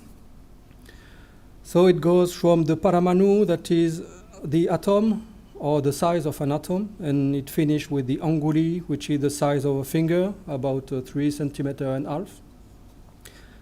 Each chapter then expounds in this way a lot of data that can be summarized in this kind of chart, which present elements here from the paramanu, the atom, up to the yojana, which is common in Pali literature and is about 7 miles, used to take account of long distances such as road, the size of mountains, distances between the different worlds, and so on. One last remark concerning the Sankhyāpakāsaka. The different measurement units expounded here are not always present in the Pali literature. Jnana Vilasa probably borrowed the terminology from Indic treatises, changing sometimes the value of these units of measurements, and I still don't know the reason and the usefulness of this vast synthesis, and if it had some practical application somewhere or not. Coming to the commentary, what can be said? The Tika glosses the Sankhyāpakāsaka, inviting various sources to illustrate its development. Sirimangala borrowed few Pali texts directly referring to units of measurement. Above all,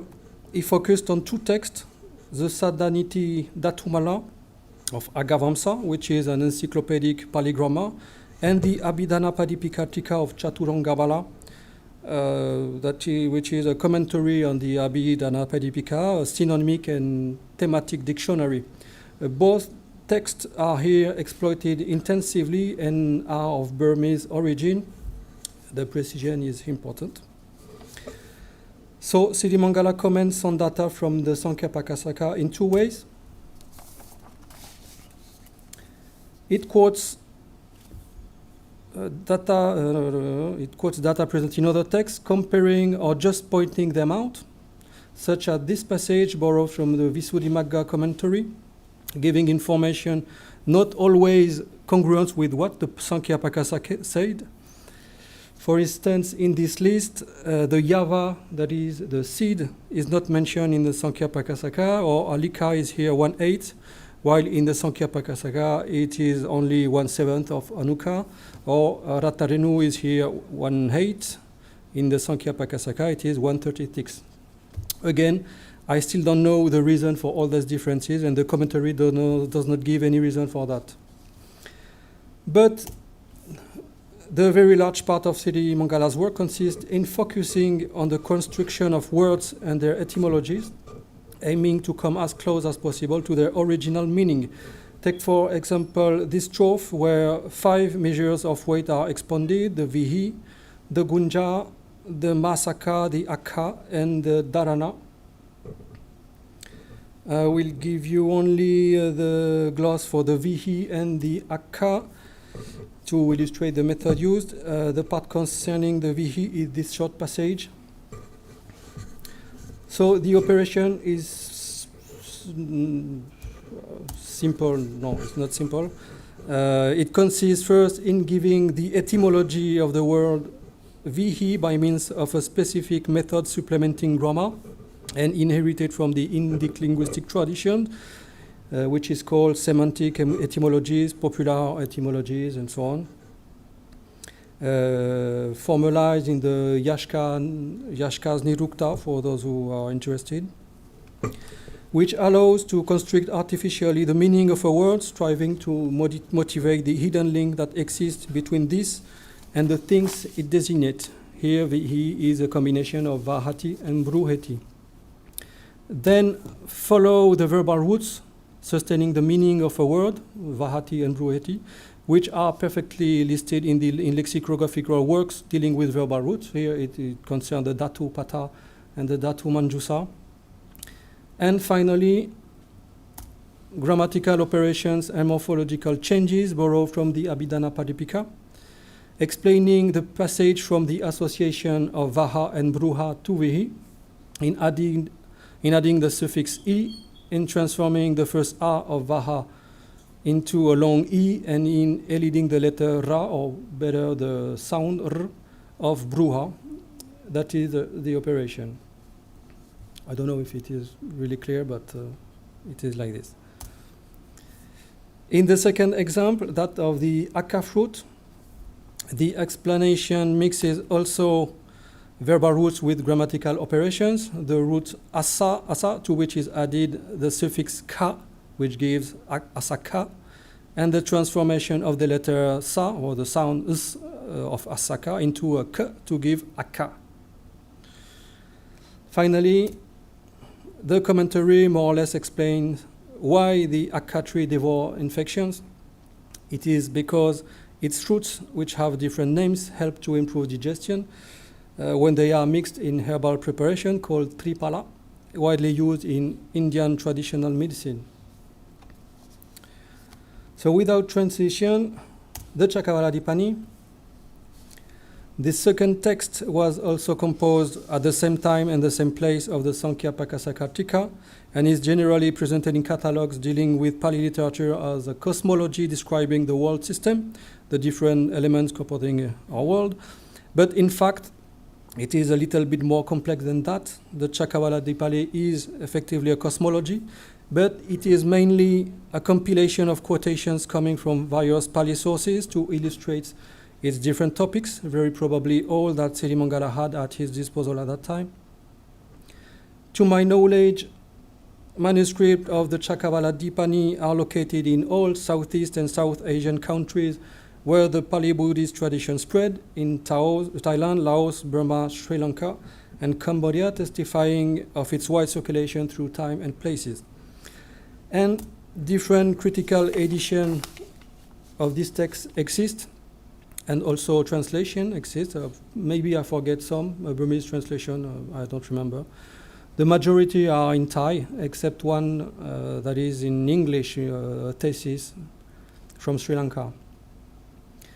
The very subject of this text makes it an essential object of study, and it is quite surprising that it has never yet been done in Western academic circles, as very few cosmological texts have been published and studied among the different titles that have come down to us, only those in red. While these works would inform us about the representations of the world and the universe in the Buddhist perspective, which can vary according to places and periods of time. Moreover, the Cakkavāladīpanī had certainly an influence on the Thai representation of the universe, although it is still difficult to distinguish it from older cosmologies of Burmese or Mon origin. This text consists of 6 chapters or kanda, which are description or explanation on different general topics: the world system, the mountains, places where we can find some water, islands, planes of existence, and the final chapter, which covers various unrelated topics such as the duration of life in various existences, the distance between celestial realms, and so on. Each chapter is subdivided into different kata, exposition, or varna, description, detailing various aspects of these topics, as in the 3rd chapter, divided into the seas, lakes, rivers, and ponds. How is composed this text? I told you the major part of this work is made of extract taken from various Pali texts and chosen to illustrate one specific topic. For instance, this passage choose for very short and choose for convenience, illustrating the use of various sources that are in red to build Sirimangala's arguments. It deals with lakes, one of the peculiarity being that they can be small or large. Here is the passage concerning the definition of small lakes. You see that in this short passage, Sirimangala borrowed 5 different texts, repeating the same information here, that the Solmo Lake is a concave place filled with water. But you can imagine that for more common or more complex subjects developed over several pages, there are a very large number of references which gives more or less details. In very few places, information can be not congruent, what Sirimangala notes, as for instance, in the section concerning the continents, and particularly the shape of the Aparagoyana and the Pupa Videha, which are 2 of the 4 continents into which the Earth is divided, described differently according to 2 Pali texts, sub-commentary Tika on the Vinaya and the Lagirarde, Burmese cosmology. One said it is round and the other crescent-shaped, and conversely. So this is the general case that Sirimangala convoked a vast number of quotations and references to Pali text for illustrations, giving the certainty that his monastic library was well provided at that time. The list of texts he used is too long to be shown here, but he borrowed largely from the 3 baskets of the Pali canon, the Sutanta, the Vinaya, and the Abhidhamma, from their commentaries, from the sub-commentarial literature that is also largely known by Sirimangala, as well as later literature including various cosmologies, Abhidhamma compendiums, Pali grammar, chronicles, lexicographical works, and so on. One point is here relevant. It is the origin of certain texts and the influence they had on the Cakkavāladīpanī's composition, and as for the Sankhyāpakāsaka-tīkā, the Burmese works occupy a prominent place, notably the Lokadipakasara, the Lokapanyati also. And again, the Saddhaniti and the Abhidhanapadipika quoted a lot of time to explain some words or concepts according to the methods previously explained, but used here to a lesser extent. I choose, however, 2 short passages to illustrate this.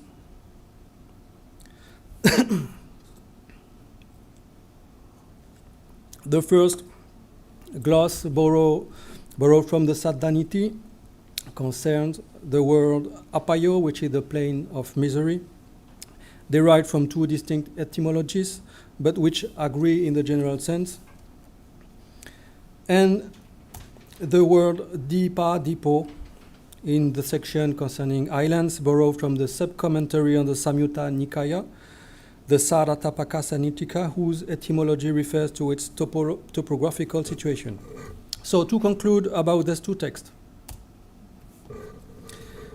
their study allows us to draw an idea of some text available in Lanna at that time, showing Sirimangala's encyclopedic knowledge, who had at his disposal a complete and wide range of texts belonging to the Pali tradition. This set should be completed with the study of other Sirimangala's texts. This is a project with Gregory, and also with texts from other authors from Lanna. But I insist on that point. This broad monastic library very probably reflects a scholarly environment which was very active at that time, but of which only a few texts have come down to us. One thing that stands out in reading the list of texts provided by the Sankhyāpakāsaka-tīkā and the Cakkavāladīpanī, it is the large presence and the major influence of Pali texts composed in Burma. We can observe the same thing in other texts from the same period recently published, the Vajira Sarata Sangaha, suggesting that Lanna scholars looked toward the Burmese tradition and were clearly inspired by it, that there were close monastic exchanges between them, a fact that is almost totally ignored in the official history. Secondly, and this is a continuation of my first point, one privileged view to compose or gloss some portions of text is very often the grammatical and etymological analysis, This view is also used in other Lanna works, such as the Vajira Sarata Sangaha already mentioned, or the different Atta Yojanas of another great Lanna commentator who is Nyanakiti. All these texts quoted or borrowed their material from works of which the major part comes from Burma, and notably the Saddhaniti and the Abhidhana Padipika, that are privileged linguistic tools. This Burmese influence in the manner of constructing the text is also of importance, as it indicates that Lanna authors very probably appropriated the conceptual framework sustaining this Burmese linguistic tradition. Here, Burmese grammarians no longer viewed the study of language as a way to facilitate the comprehension of the Pali language, that is to say, the study of its structure and its form, but it had some effective religious purpose. They promoted, above all, methods to correctly analyze and preserve the Buddha's teachings and transmit it in an optimal way, notably, and this is an essential point, to delay the end of the Buddhist time as it was conceptualized by the great commentator Buddhaghosa, preoccupation that was surely active in Lanna 16th century. And I finish by specifying that this enterprise of purifying the Buddha's world was a preoccupation shared by the Lanna scholarly milieu, culminating notably 50 years earlier with the 8th Council held in Chiang Mai, enterprise mixing probably political intentions as well as exegetical purpose. Thank you. Thank you very much ครับอาจารย์ Javier ครับผม as you can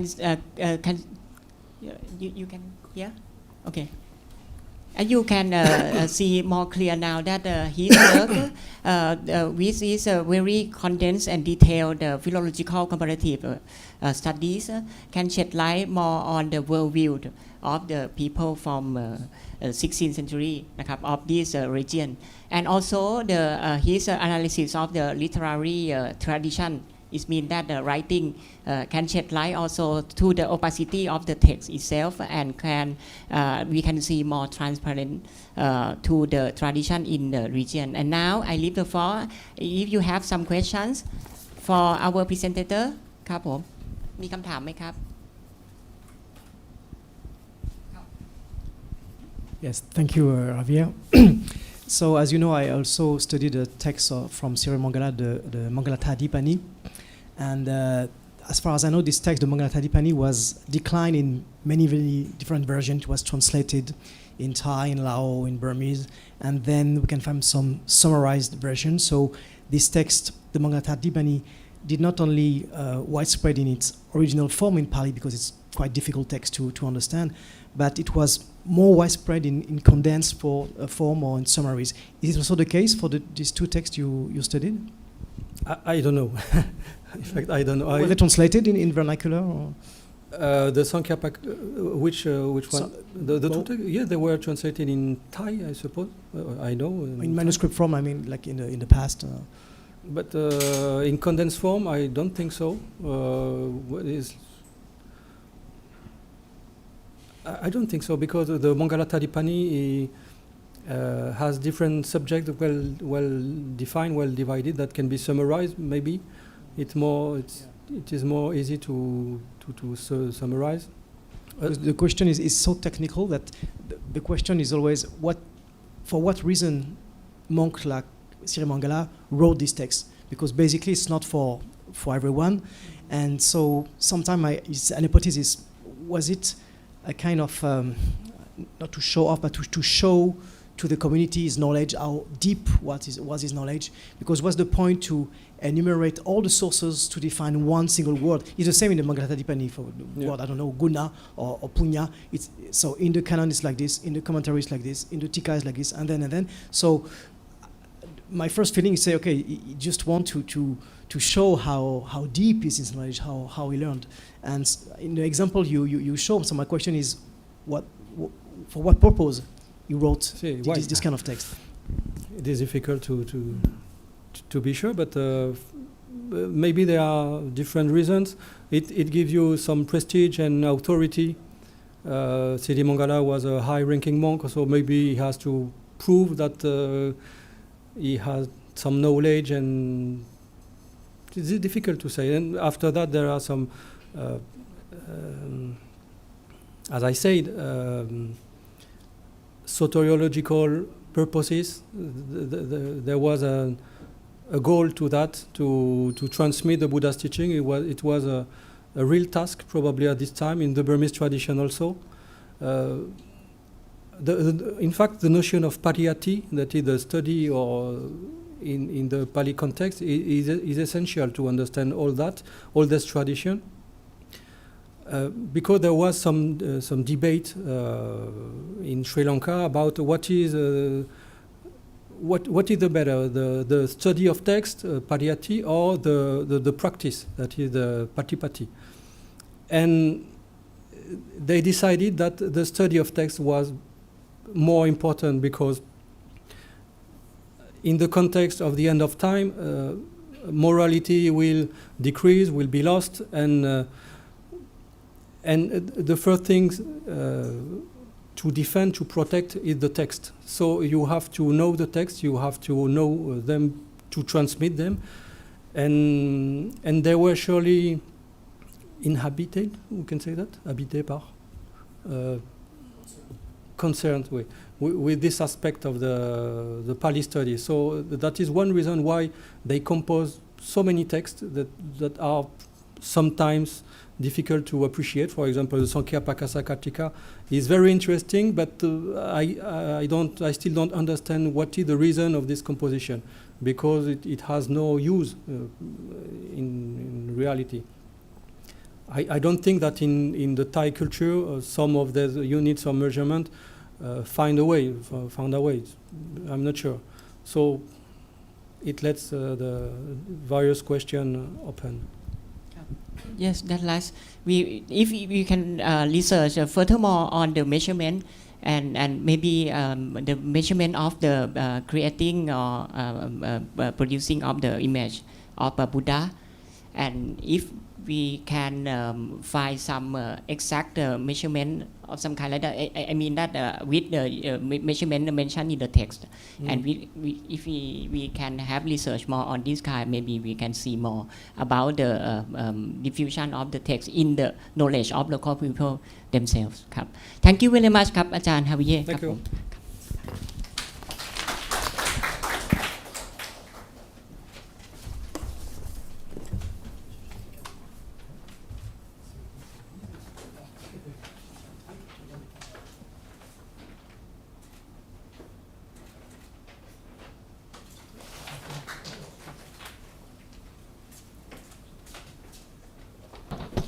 And now we will continue for the last presentation of the session 3.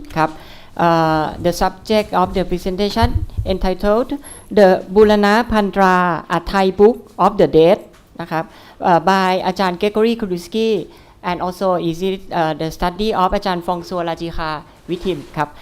Please welcome Ajahn Gregory Kourilsky, the head of EFEO Bangkok. Thank you.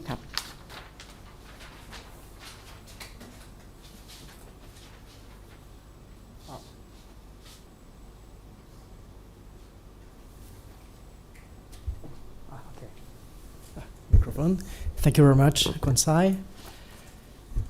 So today I will introduce a research project I intend to conduct together with François Lagirarde and with the assistance of Pongsathorn Bualapantha, which concerns the Buddhist tradition of Lanna, or northern Thailand. So we aim to undertake an in-depth study of a Buddhist text that is entitled Bualapantha. This text is widely spread in Lanna and Laos, where it is probably originated from.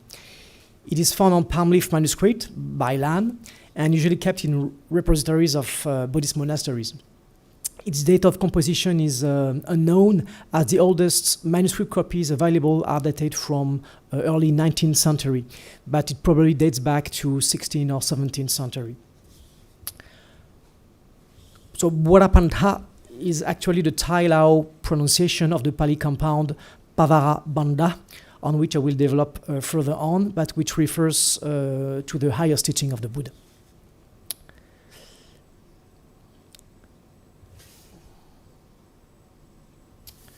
So the Bualapantha is divided into 3 main sections or books, Puk in Laos or Northern Thai, which deal with meditation and death rituals, more precisely on meditation on death and meditation at the moment of the death.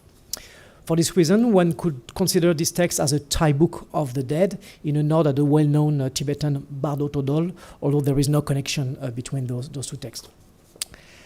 Bualapantha belongs to what some scholars have called the Kamatan tradition.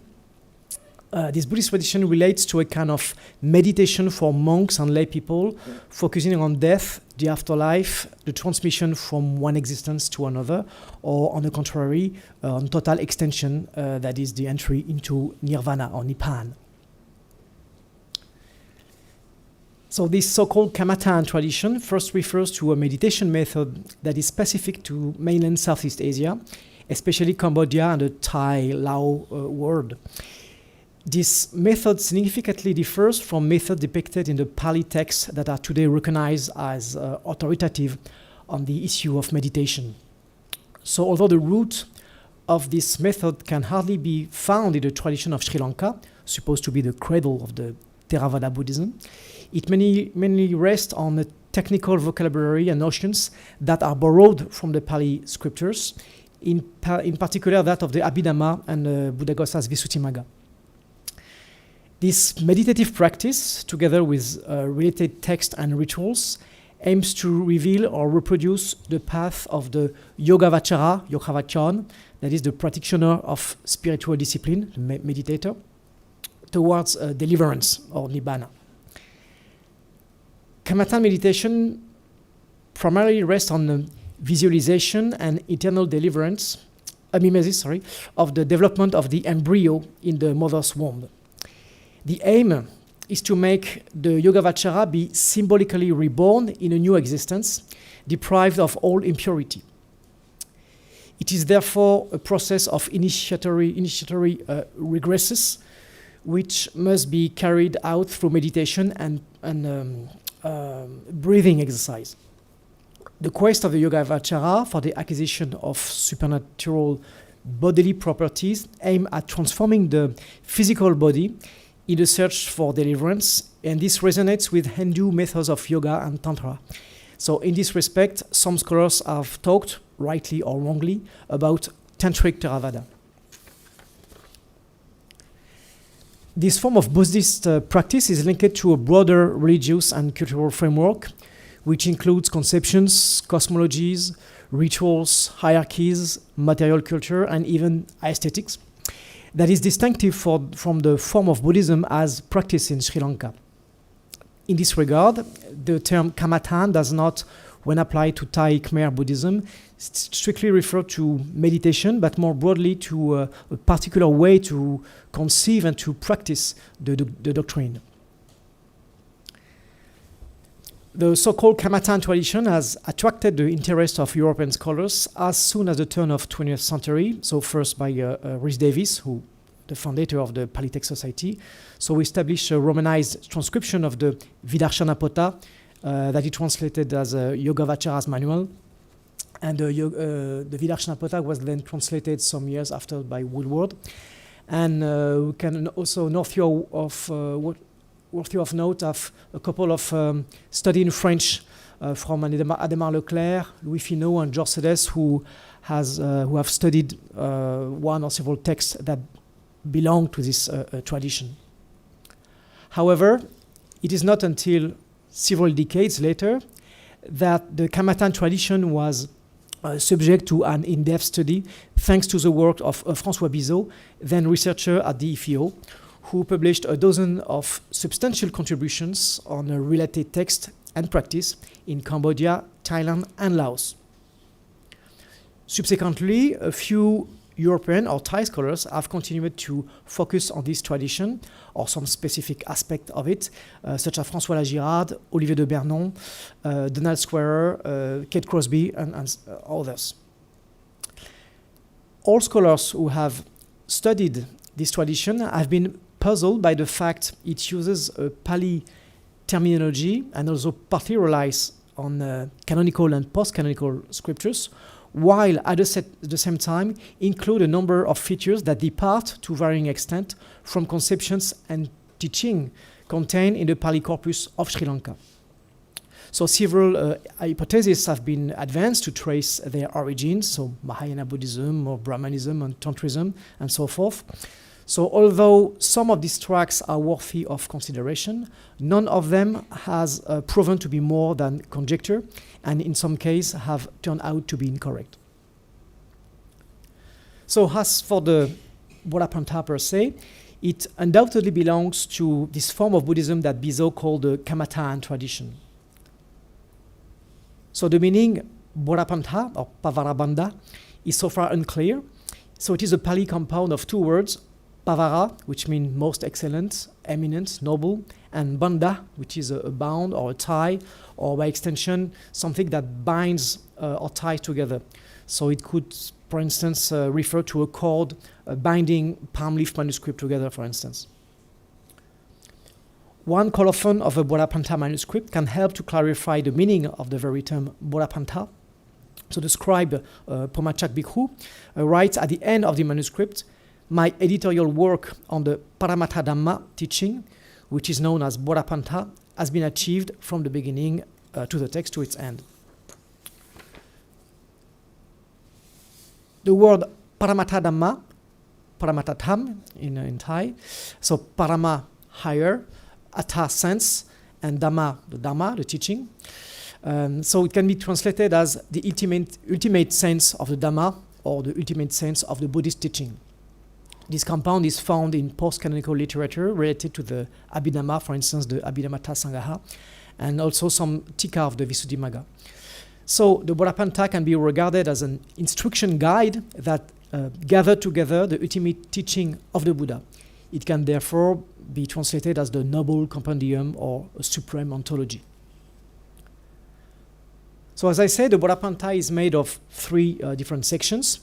Their content are very different from each other, but all three parts deal with death, funerals, reincarnation, and meditation. The first part tells the story of a disciple of the Buddha named Mahakala or Mahakalatthera. This story has been translated in French by François Lagirarde some years ago.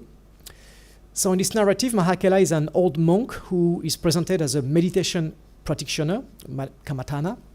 who observes the ascetic practice, the Dhutanga. The Dhutanga practice includes, in particular, the meditation on what is foul, the Asubha in Pali, that is, observing the different stages of the decomposition of a dead body, which is explained in post-canonical works in Pali, such as the Visuddhimagga. So in this narrative, Mahakala comes to a graveyard, which is guarded by a couple of keepers who help him to find an accurate body or corpse on which he could meditate on. Soon after, villagers bring to the graveyard the corpse of a beautiful young woman who just passed away. Then Mahakala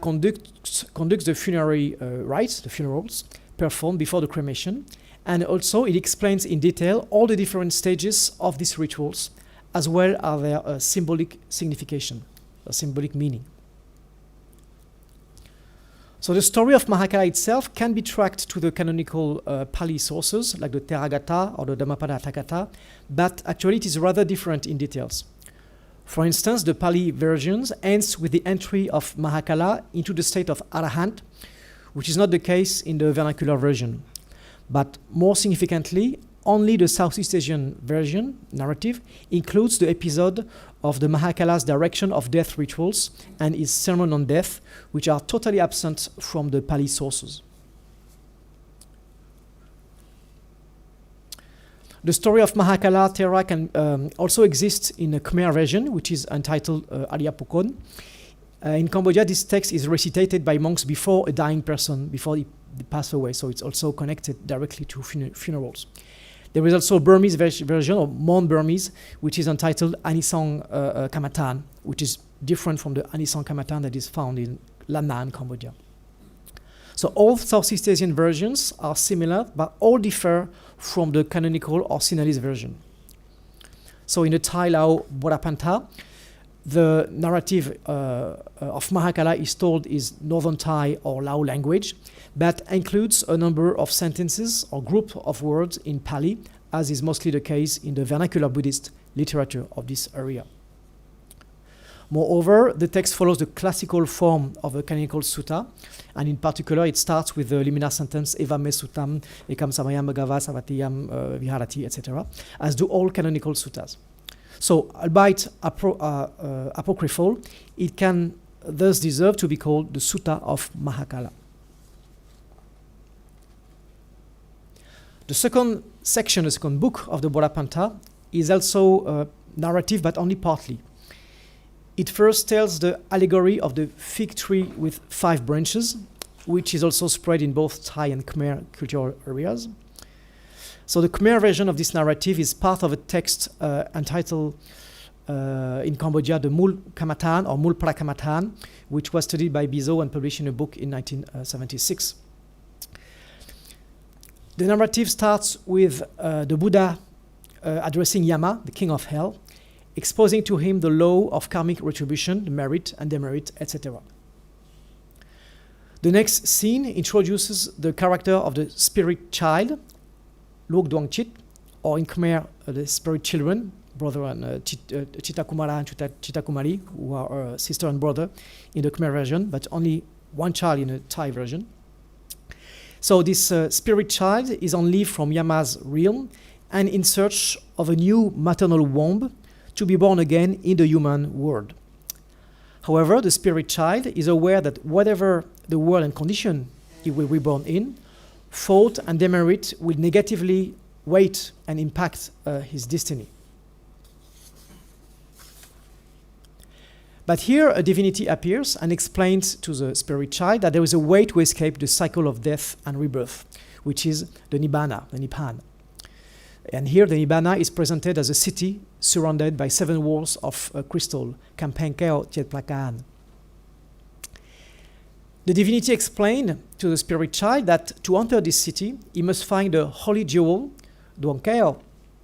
which is hidden in a fig tree with 5 branches. But this tree is guarded by 6 birds of prey, called Nok Insi, eagle in English, which the spirit child must kill if he wants to seize the holy jewel and then enter the city of Nibbana. At this stage, the text describes the process of rebirth and gestation of the individual in the womb, in the mother's womb. It explains how the renaissant being first manifests as a drop of sesame oil, then becomes a clot of cloudy blood, and then it divides into 5 branches that are the head, the legs, and the arms. So the metaphor is straightforward. The fig tree of the narrative is the practitioner's own body. The Nok Insi birds are his sensitive faculty, indriya in Pali. As for the precious jewel, Duangkeo, it is none other than the very essence of Buddhahood. And more broadly, the quest of the spirit child represents the Yogavachara's initiatory route towards the Nibbana. The last part of the Bualapantha, still under study, is more technical. It is not a narrative, but exposes the implementation of the point of doctrine that the practitioner, the Yogavachara, must work on in order to escape the afterlife. This part includes specific and complex teachings, for instance, the practice of the establishment of the mindfulness, the Satipatthana, or the 37 qualities conducive to awakening, Satatimsa Bodhipakkhya Dhamma. It also teaches how to assimilate the Dhamma as food, paribhoga, paribhog, that is to say, how to absorb, nourish, digest, and free oneself from all the stages of mundane and supramundane life. So here meditation is taken as a kind of return to experience and preparation for the last journey, that is death. It allows one to destroy attachment, papa, bap, and to gather supramundane fruits, arahanta pala, and therefore enter the Nibbana. So this preliminary analysis of the Bualapantha highlights it mainly concerned with death and rebirth. The ultimate goal of the meditator or Yogavachara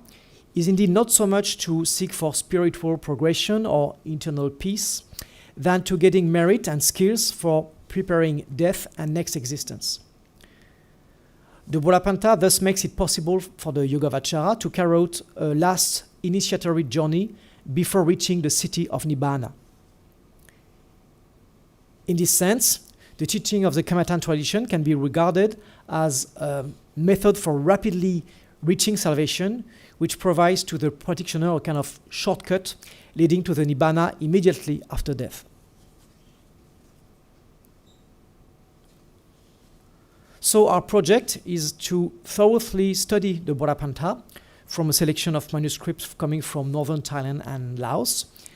And the aim is to provide with a critical edition of this text, both in original Lanna script and in modern Thai script.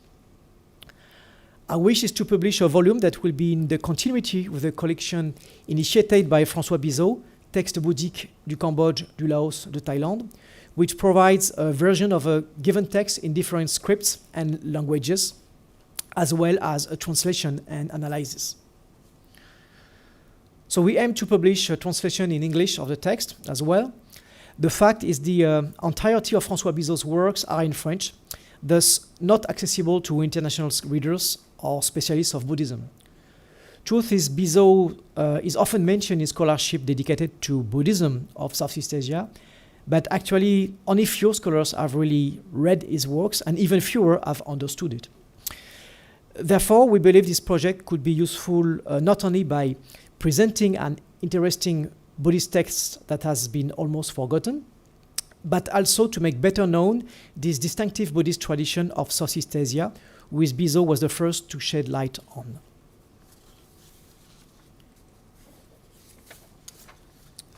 But beyond this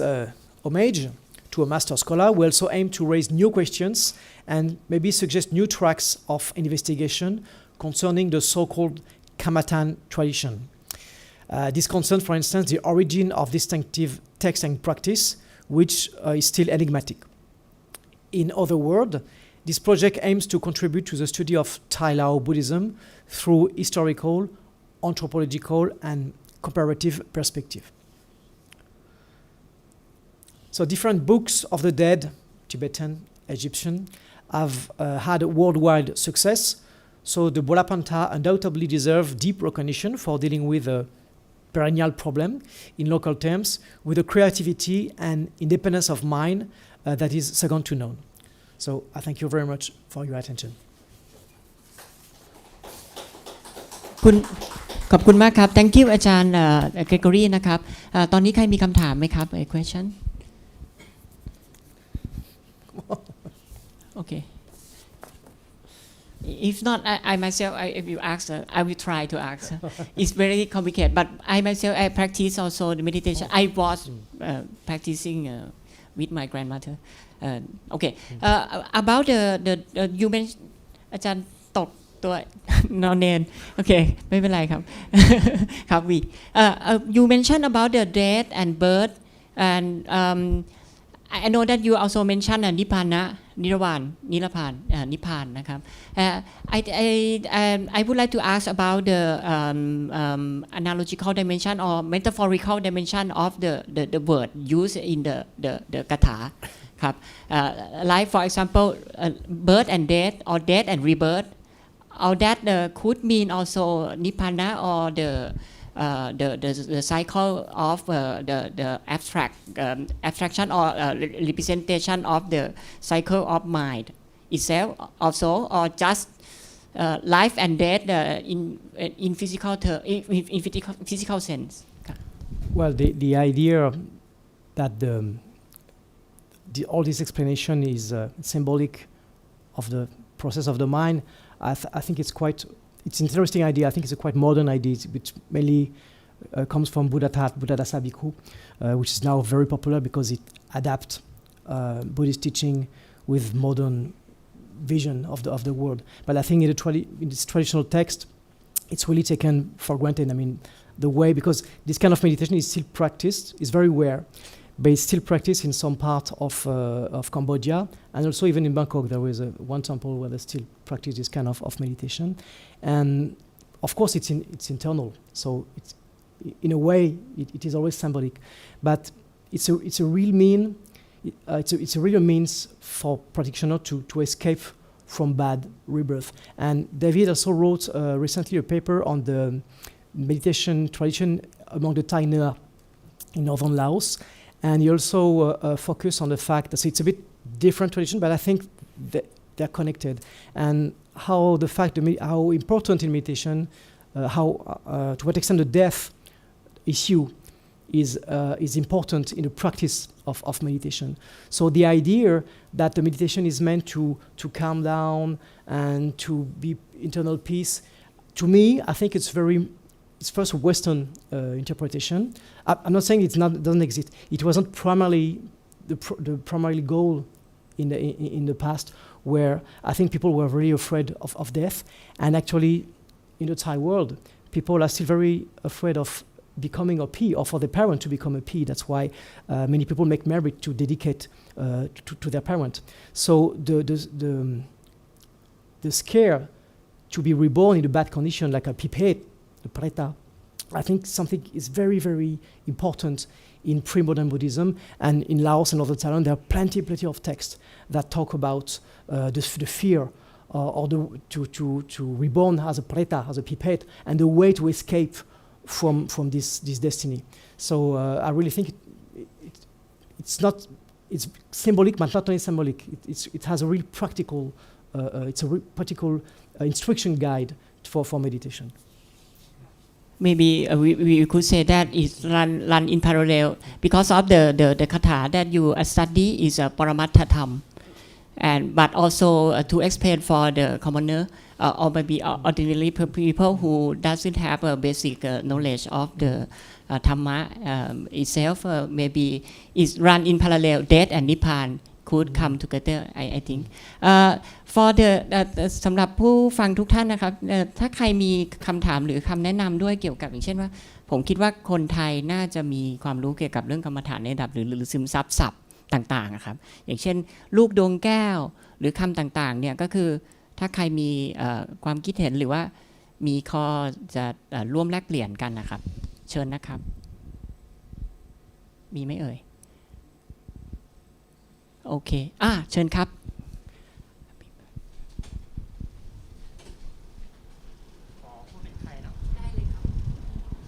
คือผมคิดว่ารูปที่อาจารย์แสดงในส่วนที่เป็นภาพ Tree with the Five Branch ภาพที่โชว์ที่มาโชว์นะครับภาพนี้มันน่าจะแสดงในความหมายอย่างอื่นได้อีกไหมครับไม่ค่อยครับmask ออกอะไร He asked about the interpretation of the picture, the illustration of the five branch of the leaf, the tree. ครับ Could you explain more, or maybe try to interpret the picture itself? ครับ What is it?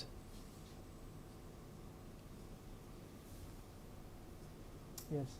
So it comes from a Cambodian text มาจากคัมภีร์ไบลานที่พบที่กัมพูชา and so here is the tree with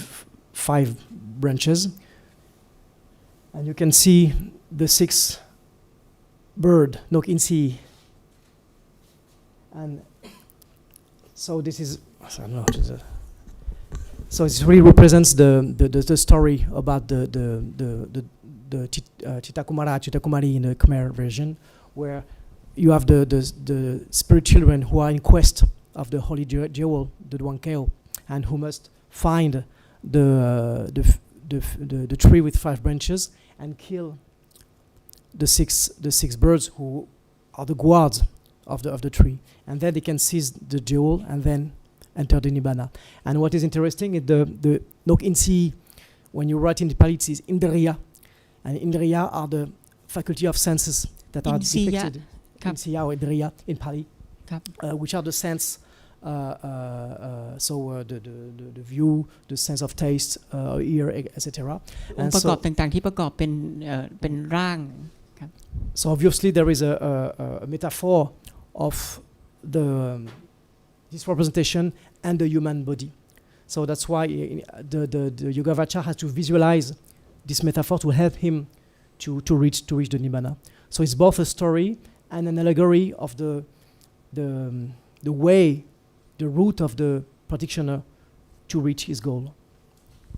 ครับก็โอเคผมแปลนิดนึงสรุปสั้นๆก็คือ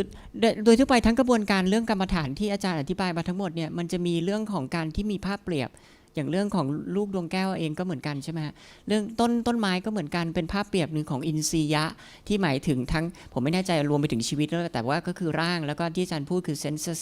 หมายถึงว่าตัวการรับรู้ผัสสะต่างๆด้วยที่เข้าใจแล้วก็อันนี้จะเป็นภาพเปรียบของการที่การเกิดขึ้นของการมีในองค์อินทรีย์ทั้งหลายครับตัวเข้าใจว่าอันน่าจะเป็นขันธะนั่นแหละ easy related to ขันธะ also maybe ขันธะอินทรีย์ขันธ์6เป็นขันธ์6ใช่ไหมครับก็คือรวมนอกเหนือจาก5แล้วก็คือ